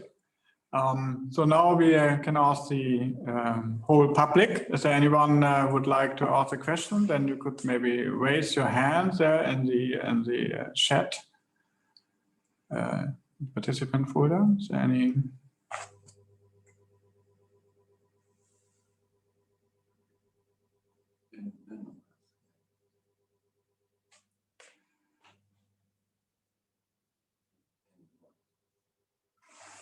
No questions? Okay, please. Hey, can you hear me okay? Yeah. Yeah, absolutely. Great. Thanks, Jen. This has been really good. I was wondering about how sort of concepts like universal basic income would sort of fit in these kind of scenarios. So like my understanding of the way that you would look at your for-profit system, let me try and think about what I want to say here. Advertising was one of the big deals, one of the sort of like motivators of like this increasing feedback loop, right?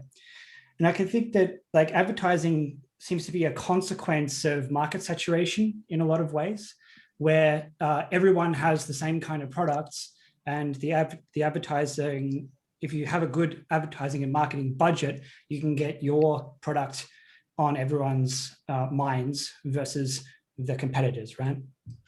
And so that area is saturated already. And so what we have now with the consequences of your loops driving the inequality sort of divide means that I've got a bunch of people who can't afford to buy these kind of things, right? So my thought on if universal basic income was sort of introduced into a for-profit system, that would just then allow people to buy more stuff.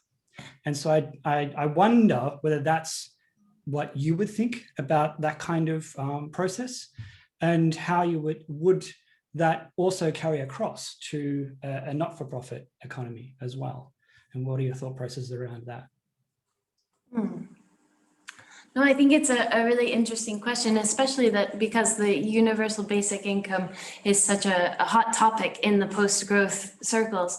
And I think that, well, like the rebound effect, almost like there could be a bit of this rebound effect where people have more money and then buy more in a for-profit economy, where there's still these norms and beliefs that you should buy more as a good consumer, and your worth or your success is measured in monetary and material terms. So yeah, I think that there is that risk in a for-profit economy. I also think that it's like I said before about development aid, it's like putting a Band-Aid on a dysfunctional system. It's not actually getting to the roots of that dysfunction. So I don't think that it's as transformative as a lot of people talk about it. It's rather trying to be redistributive in a very highly undistributed system that is systemically undistributed, or unequal, I should say. So that's, and I think in the not-for-profit economy, if we had a good functioning not-for-profit economy, a basic income probably wouldn't even be needed, a universal basic income, because if the system is working well, then the surplus is going to alleviate the inequality. But I think that there might be an important role for transitioning, actually, because we are starting like at a point of such high levels of inequality, and there is so much accumulation in just a few people's hands, that the universal basic income could be an important redistributive mechanism to sort of help push us into a healthy, functioning, not-for-profit economy. But it would have to be part of what Maya Göppel calls radical incrementalism. So it's different to implement a universal basic income with for-profit economy goals than it is to implement a universal basic income as part of a transformation strategy to a not-for-profit economy. So that's some thoughts. Yeah, perfect. Thanks. So any more questions? Something called Schumacher Institute. Who was that? Oh yeah, the Schumacher Institute was my partner organization in Bristol. Oh, right, cool. Yeah.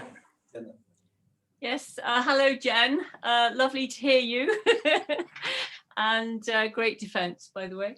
I just wanted to, yeah, we had a lot of fun when Jen was with us at the Schumacher Institute. And one of the things that we discussed, we messed around with some systems diagrams looking at the not-for-profit impacts on technology and technology development. And I just wonder if you had any, just inviting you to say a few thoughts on that front.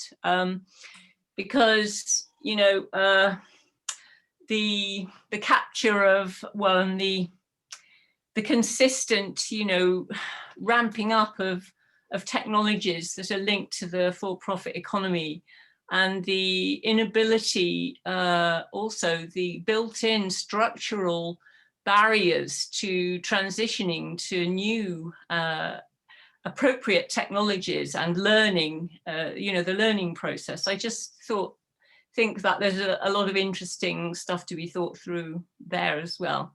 I just wanted to say, hey, great defense, and give you an opportunity to say a little bit about technology as well, because you've talked about practically everything else. Okay, thank you, Janet.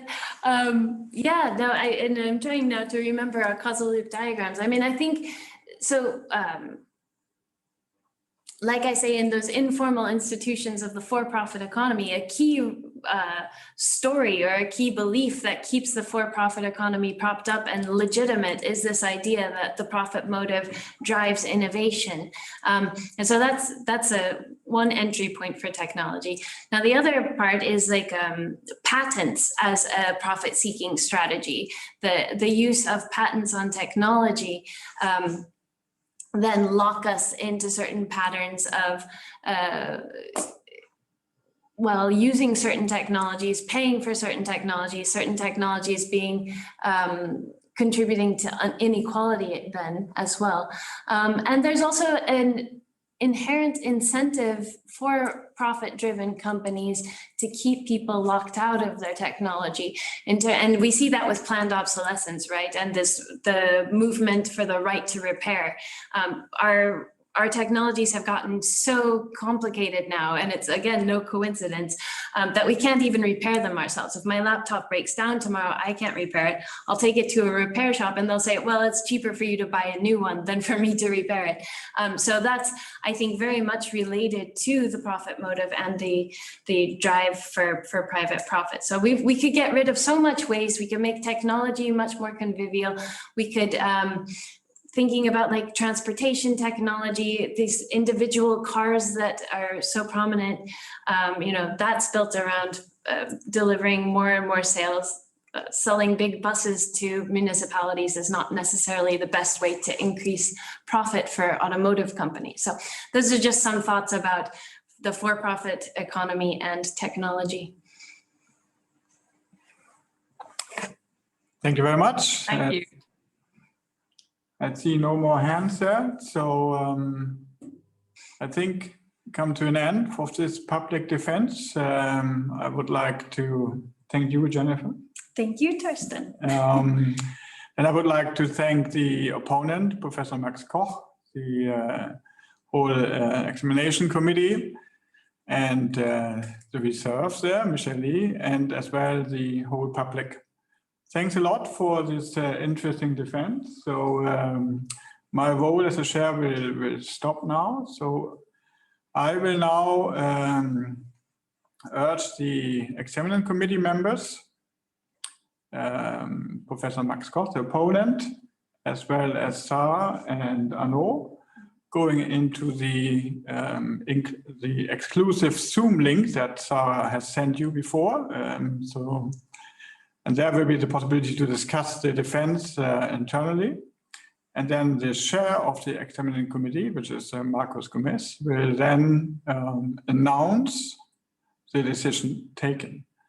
So the whole public, please stay tuned. You can take some stretch now or whatever, but there will be soon then, after the discussion, the result from the discussion announced. Thank you very much. It's been a pleasure. And please, for the committee members, now go into the other Zoom link and then afterwards go back to the original Zoom. Thank you. Oh, and for those of you who are not committee members or or supervisors and do not need to go to that room, you can hang out because we're gonna be hanging out and maybe there will be a celebration afterwards. We'll see what the decision is. Maybe there will. You can hang on for the decision at least, and then we'll see whether we celebrate or cry together.